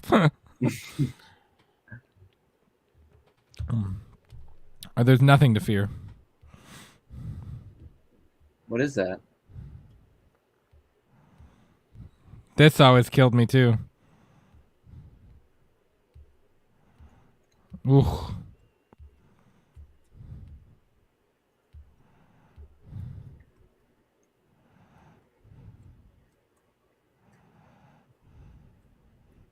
He got cut.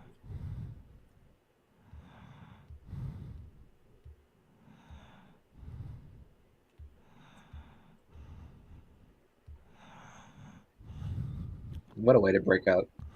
Yeah. Whew.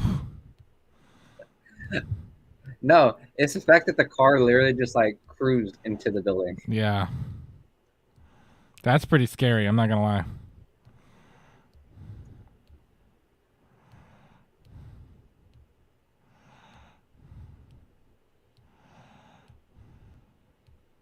I'll tell you, the destruction scenes were pretty dope. They really are, though.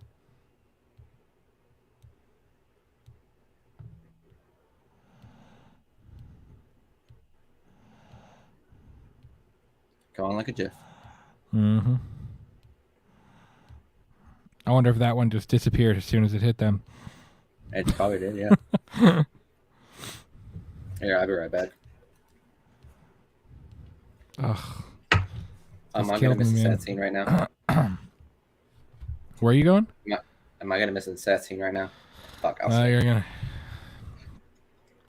gonna miss the emotional one because her aunt's house is about to get wrecked. Correct.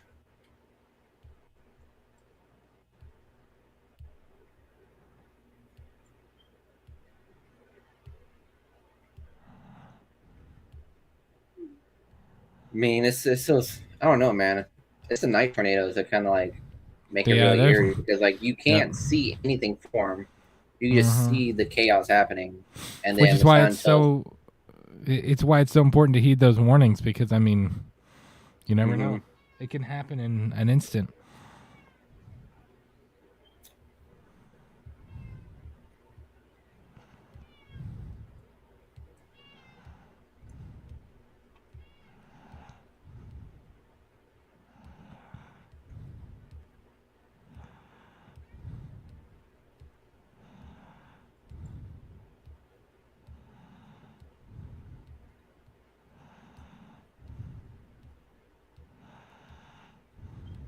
Much worse.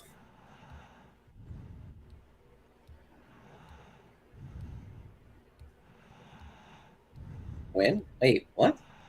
I don't know.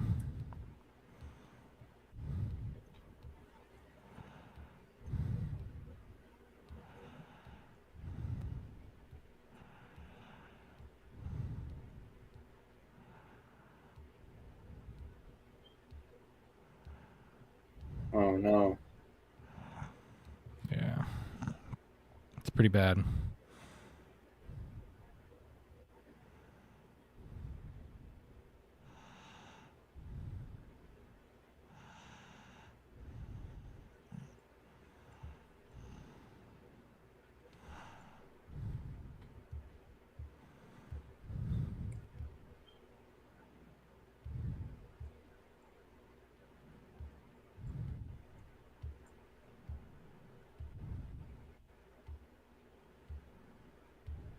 I'm leaving you. It's over.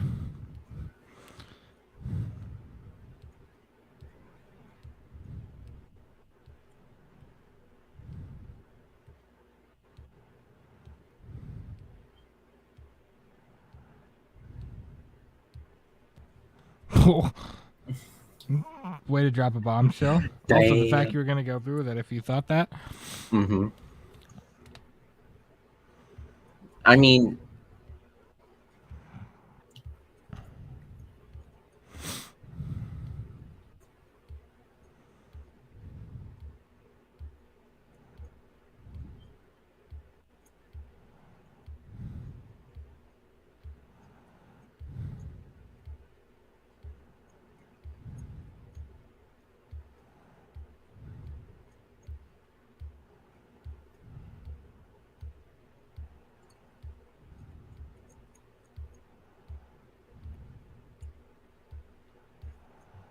How's she going to get there, though?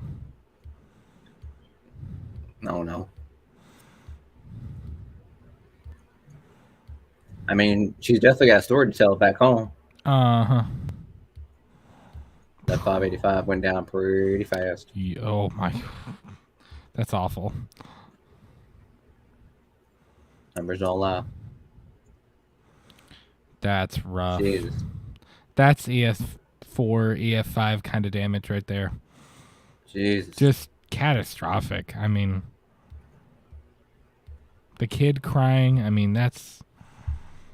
I don't know. You know, it's like, you know, you almost have to remember, like, it's fun that we're, you know, you're sitting here talking about this movie and stuff like that, but I mean, like, that's why we struggled so much with wanting to do this, because I didn't want it to be insensitive to the fact that this really happens to real people, and it's, you know, I mean, it's happening tonight. There are severe storms happening tonight, you know, in places, you know, but again, it's a fun film. It's about the storm chasers. It's about the good that people can do, you know. It's a good love story. It's fun. But it is scary and devastating, and I mean, it affects people really badly. Damn. Aunt Meg die.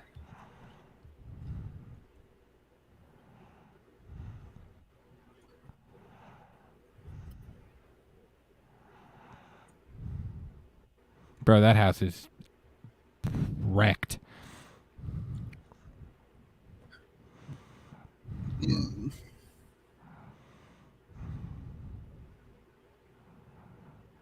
It's a dog.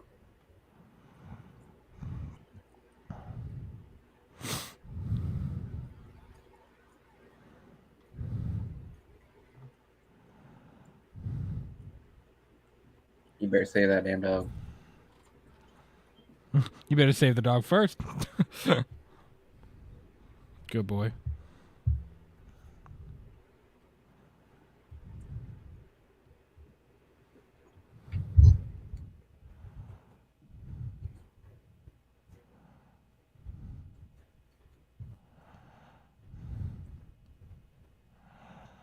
Oof. Damn. You're a trooper.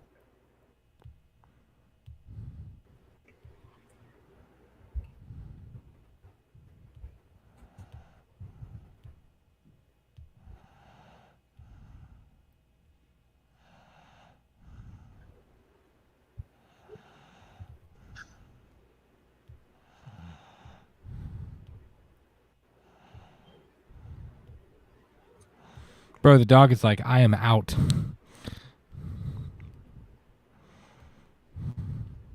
Right now, Belt would have been fine, dog.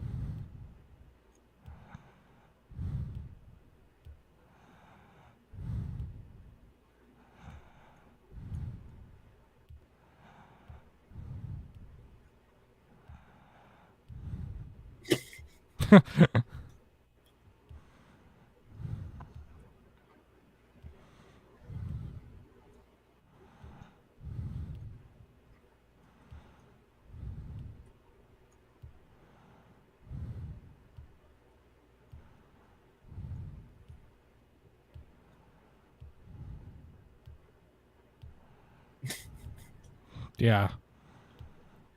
Yeah. Mose, that's a good dog name. I'm George W. Bush. This is before I became president. I'm a paramedic now.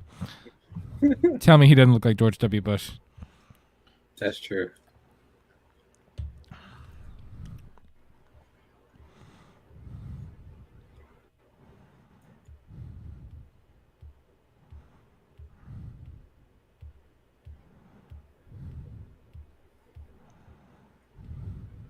Dang.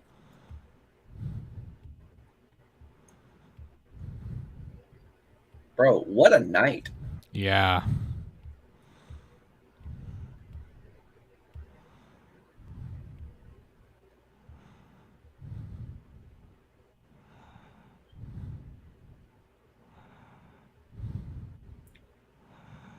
Nuts.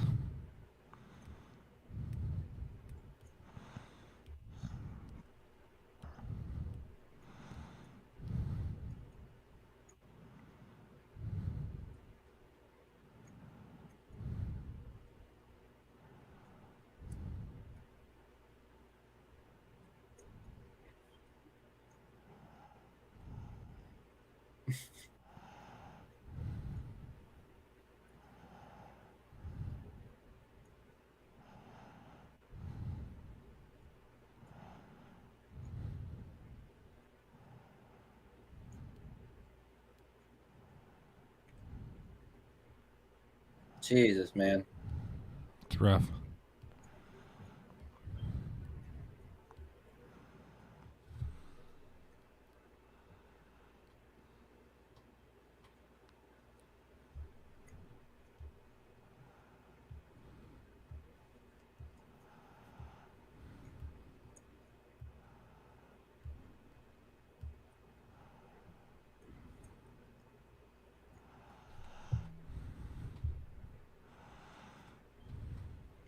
And you know, it's another like it's a cool. I know it's her family member in the movie, but like a lot of those chasers, I mean, the chase immediately stops when people are hurt. Like, and they immediately go from storm chase mode to holy crap, that house has collapsed. I need to go see if I can get somebody out or help people, Yeah. It's pretty cool.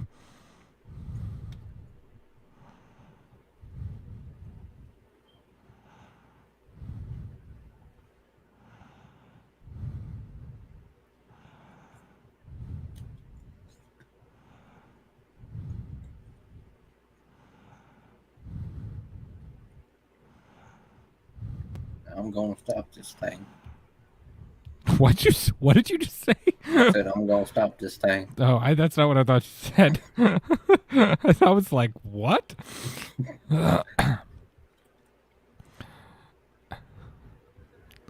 So they want to get Dorothy to fly, not to sit still, right? Uh-huh.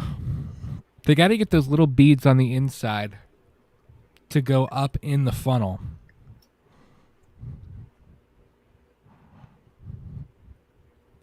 The last Dorothy? Yep. How many Dorothys did they there were make? 4. There were 4 of them. Okay. Daybreak.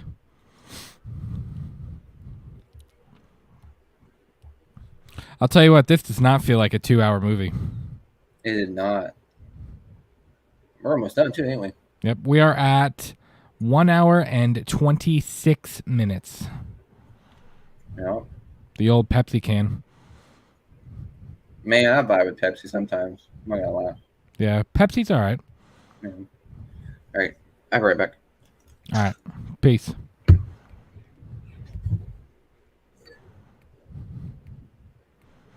Again, you almost have to suspend your disbelief a little bit that they had time as the EF5 is forming to take the time to redo the cube things inside of Dorothy. Rosalia, guys, what's one of your favorite disaster movies? Well, this is up there. This is in my top 3. The Day After Tomorrow is another really, really good one. Armageddon is a good one. Trying to think of, am I missing any?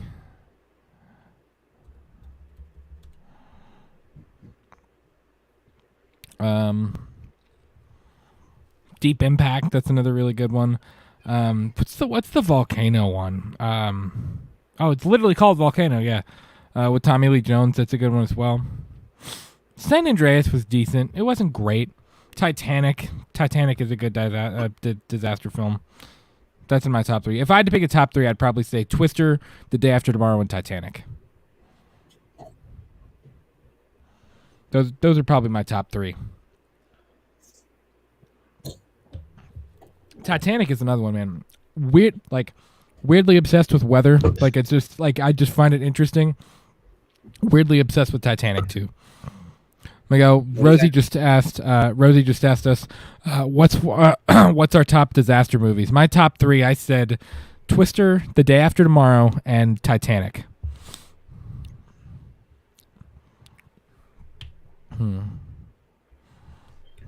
I would say, I guess Deep Impact is one, right? Deep Impact is a good one. I prefer Deep Impact to Armageddon. I do too. Twister and I'll think of another one. Trust me, I'll think of another one. I just never thought of that disastrous movies, to be honest. Yeah.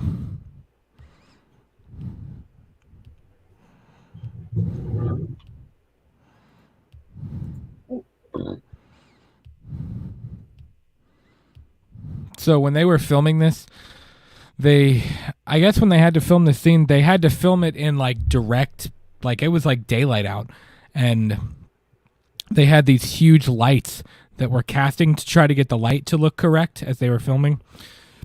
And Helen Hunt and Bill Paxton were temporarily blinded by those lights because blinded by the light, but like they literally were blinded and had to like pause for a little bit, and like I think they got like medically checked out and stuff too.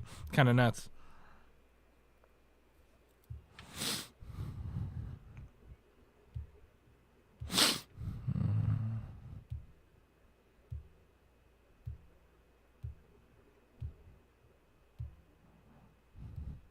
And the tree. Damn, Dorothy can never fly, can't she?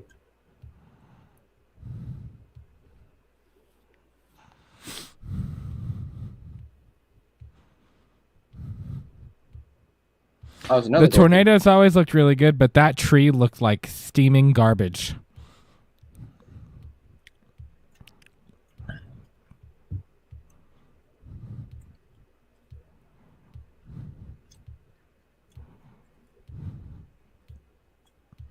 Also, they're in the middle of a cornfield. Where did the tree even come from? Hey, man. Sometimes tornadoes can pick things up and take it I mean, that's fair. away, But I'm sure.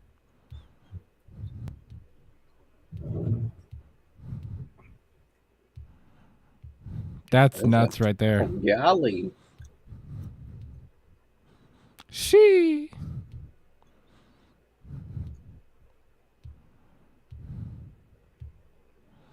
Of all things Wild. that comes out of the tornado, a petrol truck.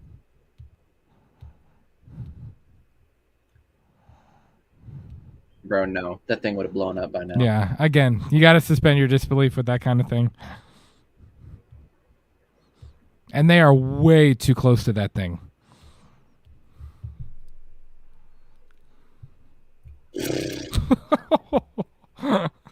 Jeez. Bro, that is gas. That's straight up gasoline fire. Yeah. There's no way.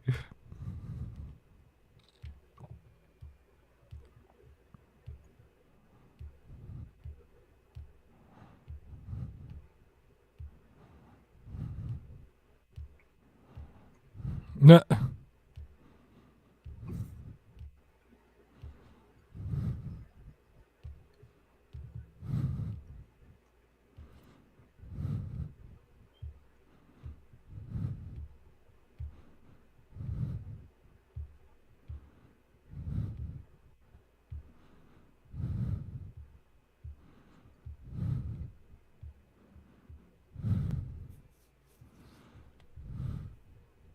Do they only have one? No, they've got a whole convoy. No, I mean, do they have one Oh, I guess they've only got one. I don't know.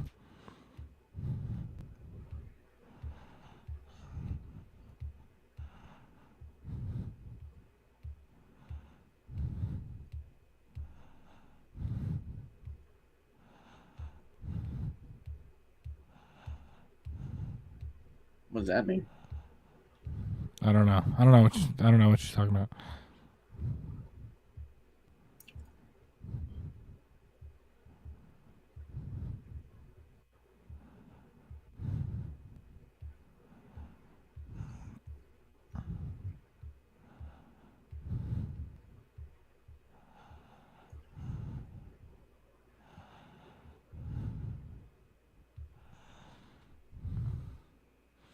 And we're about to die.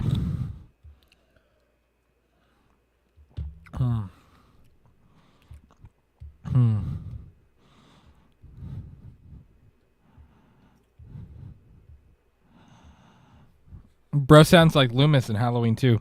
When I want her opinion, I'll slap it out of you. I want the sizzle, not the steak. With Meg, steak, and eggs. Oh, shit. Rip. Massive rip.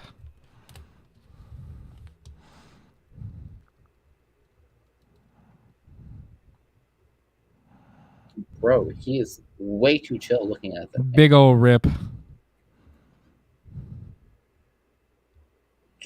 Oh. I'm sorry if you guys heard that shit. Ooh.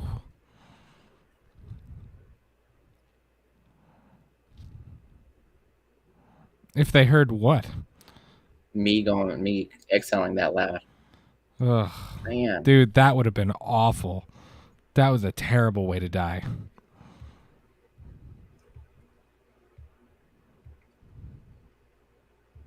Dumb ways to die. So many dumb ways to die. You know Eddie was about to turn around too. I know. Get sucked up by a tornado. They did not look like they were driving very fast. No, they're not.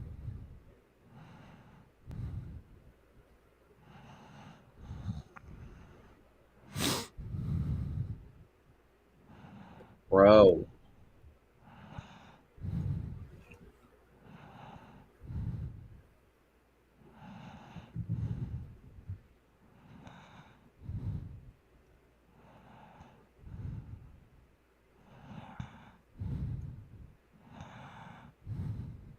Dude, straight up throwing farm equipment.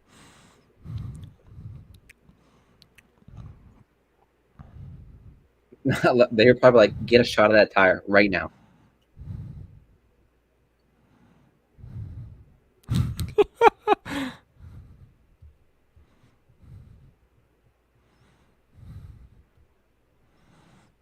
There is no way.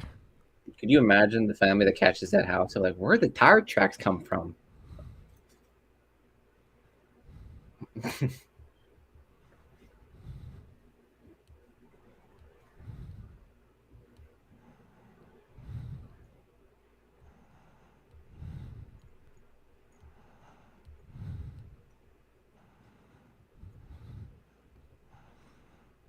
Last one. Gotta make it count. Something tells me they're gonna make it. I mean, we know they do, but It was rhetorical. again, turn it into the field. Bro, I swear to God, Dodge stocks had to have skyrocketed in this fucking movie. Yeah. See, that looks pretty good. That CGI was pretty dope. It does.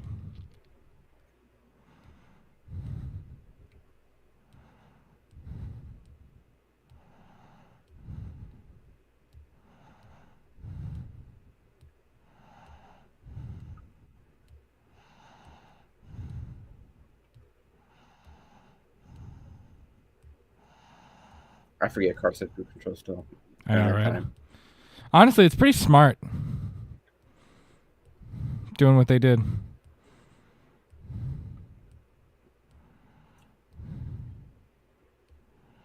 What, just run into the tornado? Yeah. I mean, it's dumb. They're way too close.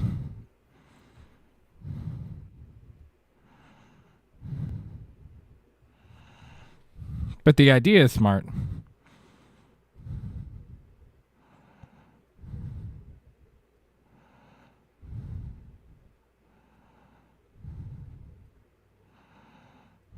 Wow, Dorothy fly. And there it be.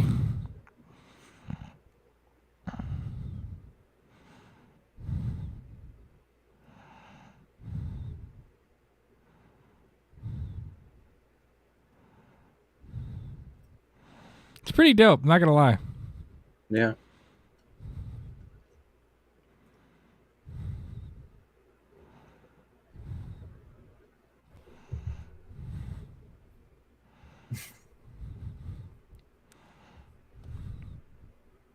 It really does have great music. Yeah, it does.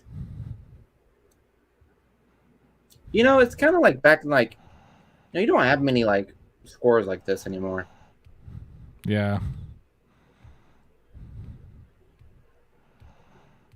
And of course, we got to cut that moment for a dramatic, you know.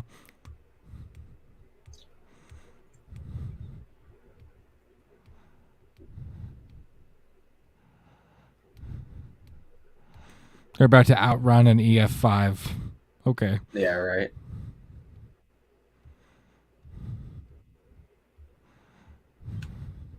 Again, suspend disbelief. I get it. I can. This is one of those shut up and eat your popcorn movies. Yeah, bro. An EF, 100%. I'm assuming like an EF5 of this magnitude. Like you are not running away from that. You are getting sucked on. A current EF5 is 200 mile an hour plus winds. No, you're getting sucked up. That horse is like, bro, I'm out.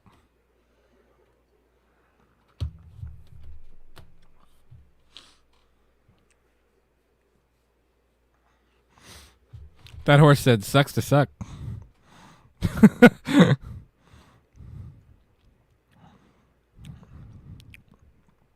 that horse make it? I don't think that horse is going to make it.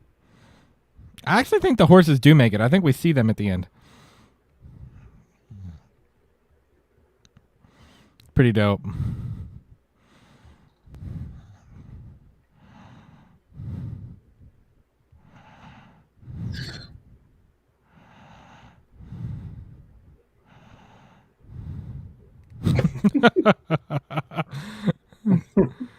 It's the Sawyer family.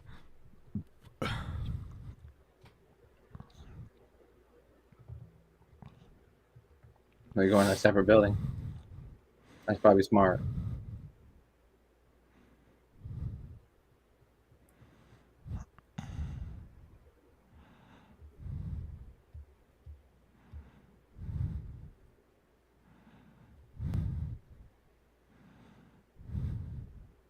I thought they stayed in the barn. I guess I didn't remember that. Hell, I wouldn't have stayed in that barn. I guess it's good they didn't stay in the barn. Yeah.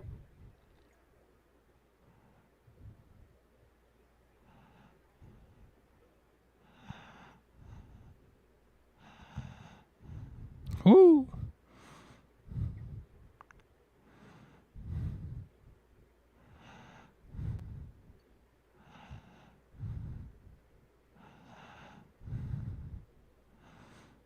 I bet this was fun to film. I believe it. Can't imagine how many takes they probably did for this scene.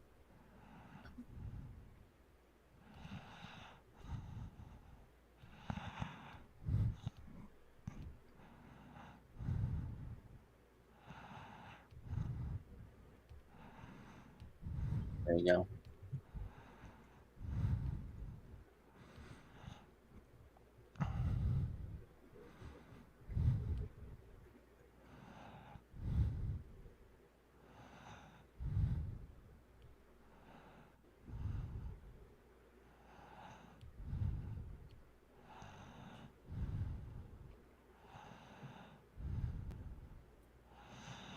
Smart.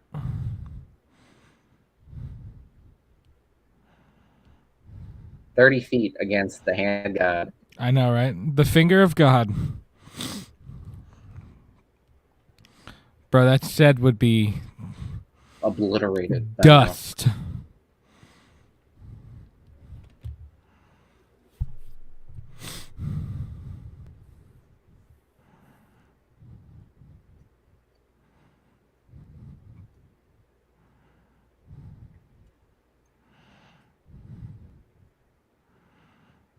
I wonder how they filmed that. In a studio. Yeah, this was not Oklahoma. No, this was definitely soundstage. Yeah.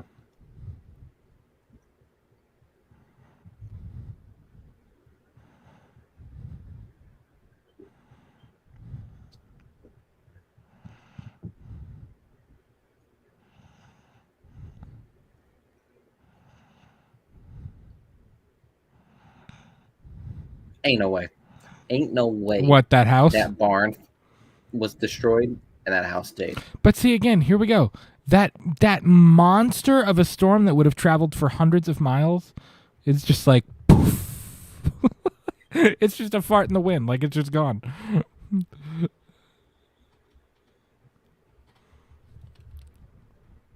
Yeah, go ahead and suspend that disbelief.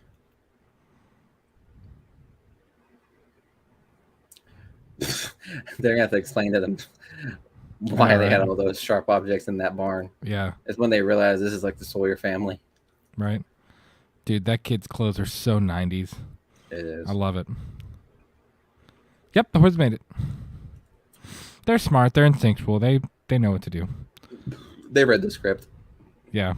They had plot armor. The script said, so you guys are just going to run out of frame and you'll somehow be okay.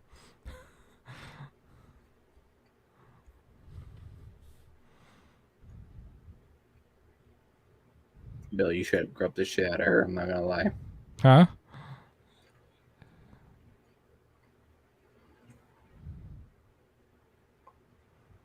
Yeah, but that house has probably got insane structural damage. That's what I was thinking.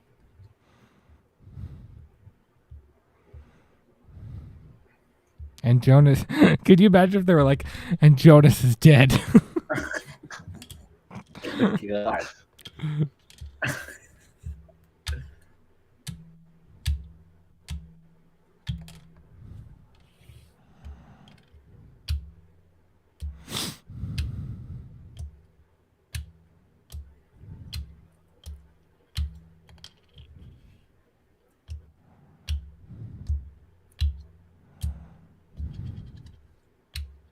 Now keys.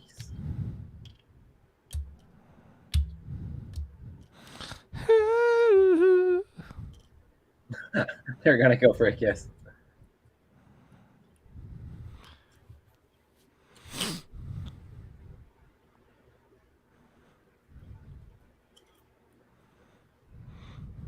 Bro just ended an engagement. Yeah.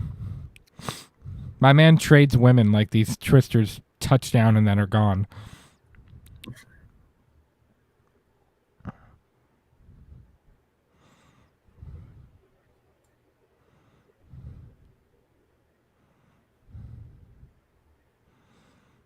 It's a good movie, man.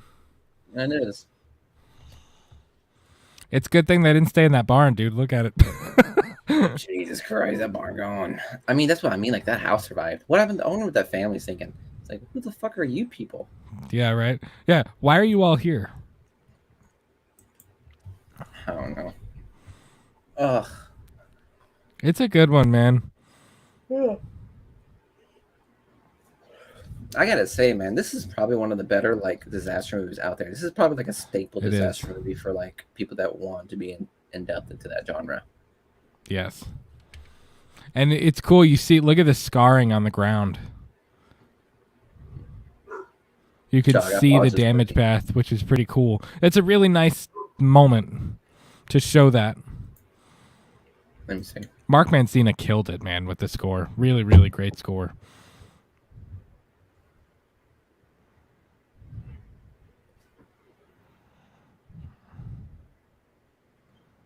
I mean, damn, they really did tear up that place.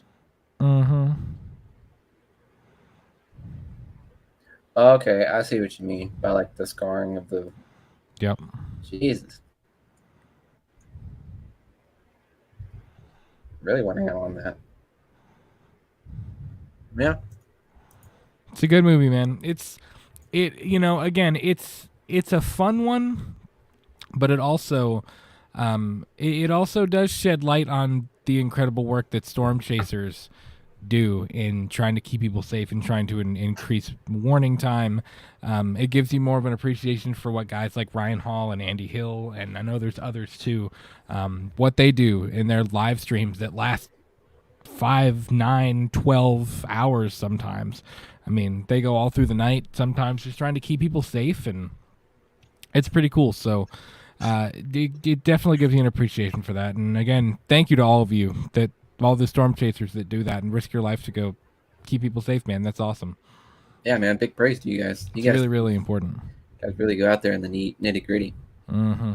But this is a fun one, man. Definitely really enjoy it. It's in my top 3 favorite disaster films of all time. It's got incredible performances by Bill Paxton, by Helen Hunt, by Seymour Hoffman. It's such a shame that that the two of them are gone. You know, it's just sad. But it's funny. I was gonna say, like, I'm more all excited for how the sequel's gonna end up. Yeah, yeah, it does make me excited for the sequel. Would you say this is kind of like the Jaws of weather movies? Because a lot of times, like the Day After Tomorrow is a little bit different, but with weather movies, it's almost so hard to get it right. Mm-hmm. In the same way that shark movies are so hard to get it right, which is why I say this is like Jaws got it right the first time. And is it a little bit dated? Yeah. Twister's a little bit dated. Jaws is a little bit dated.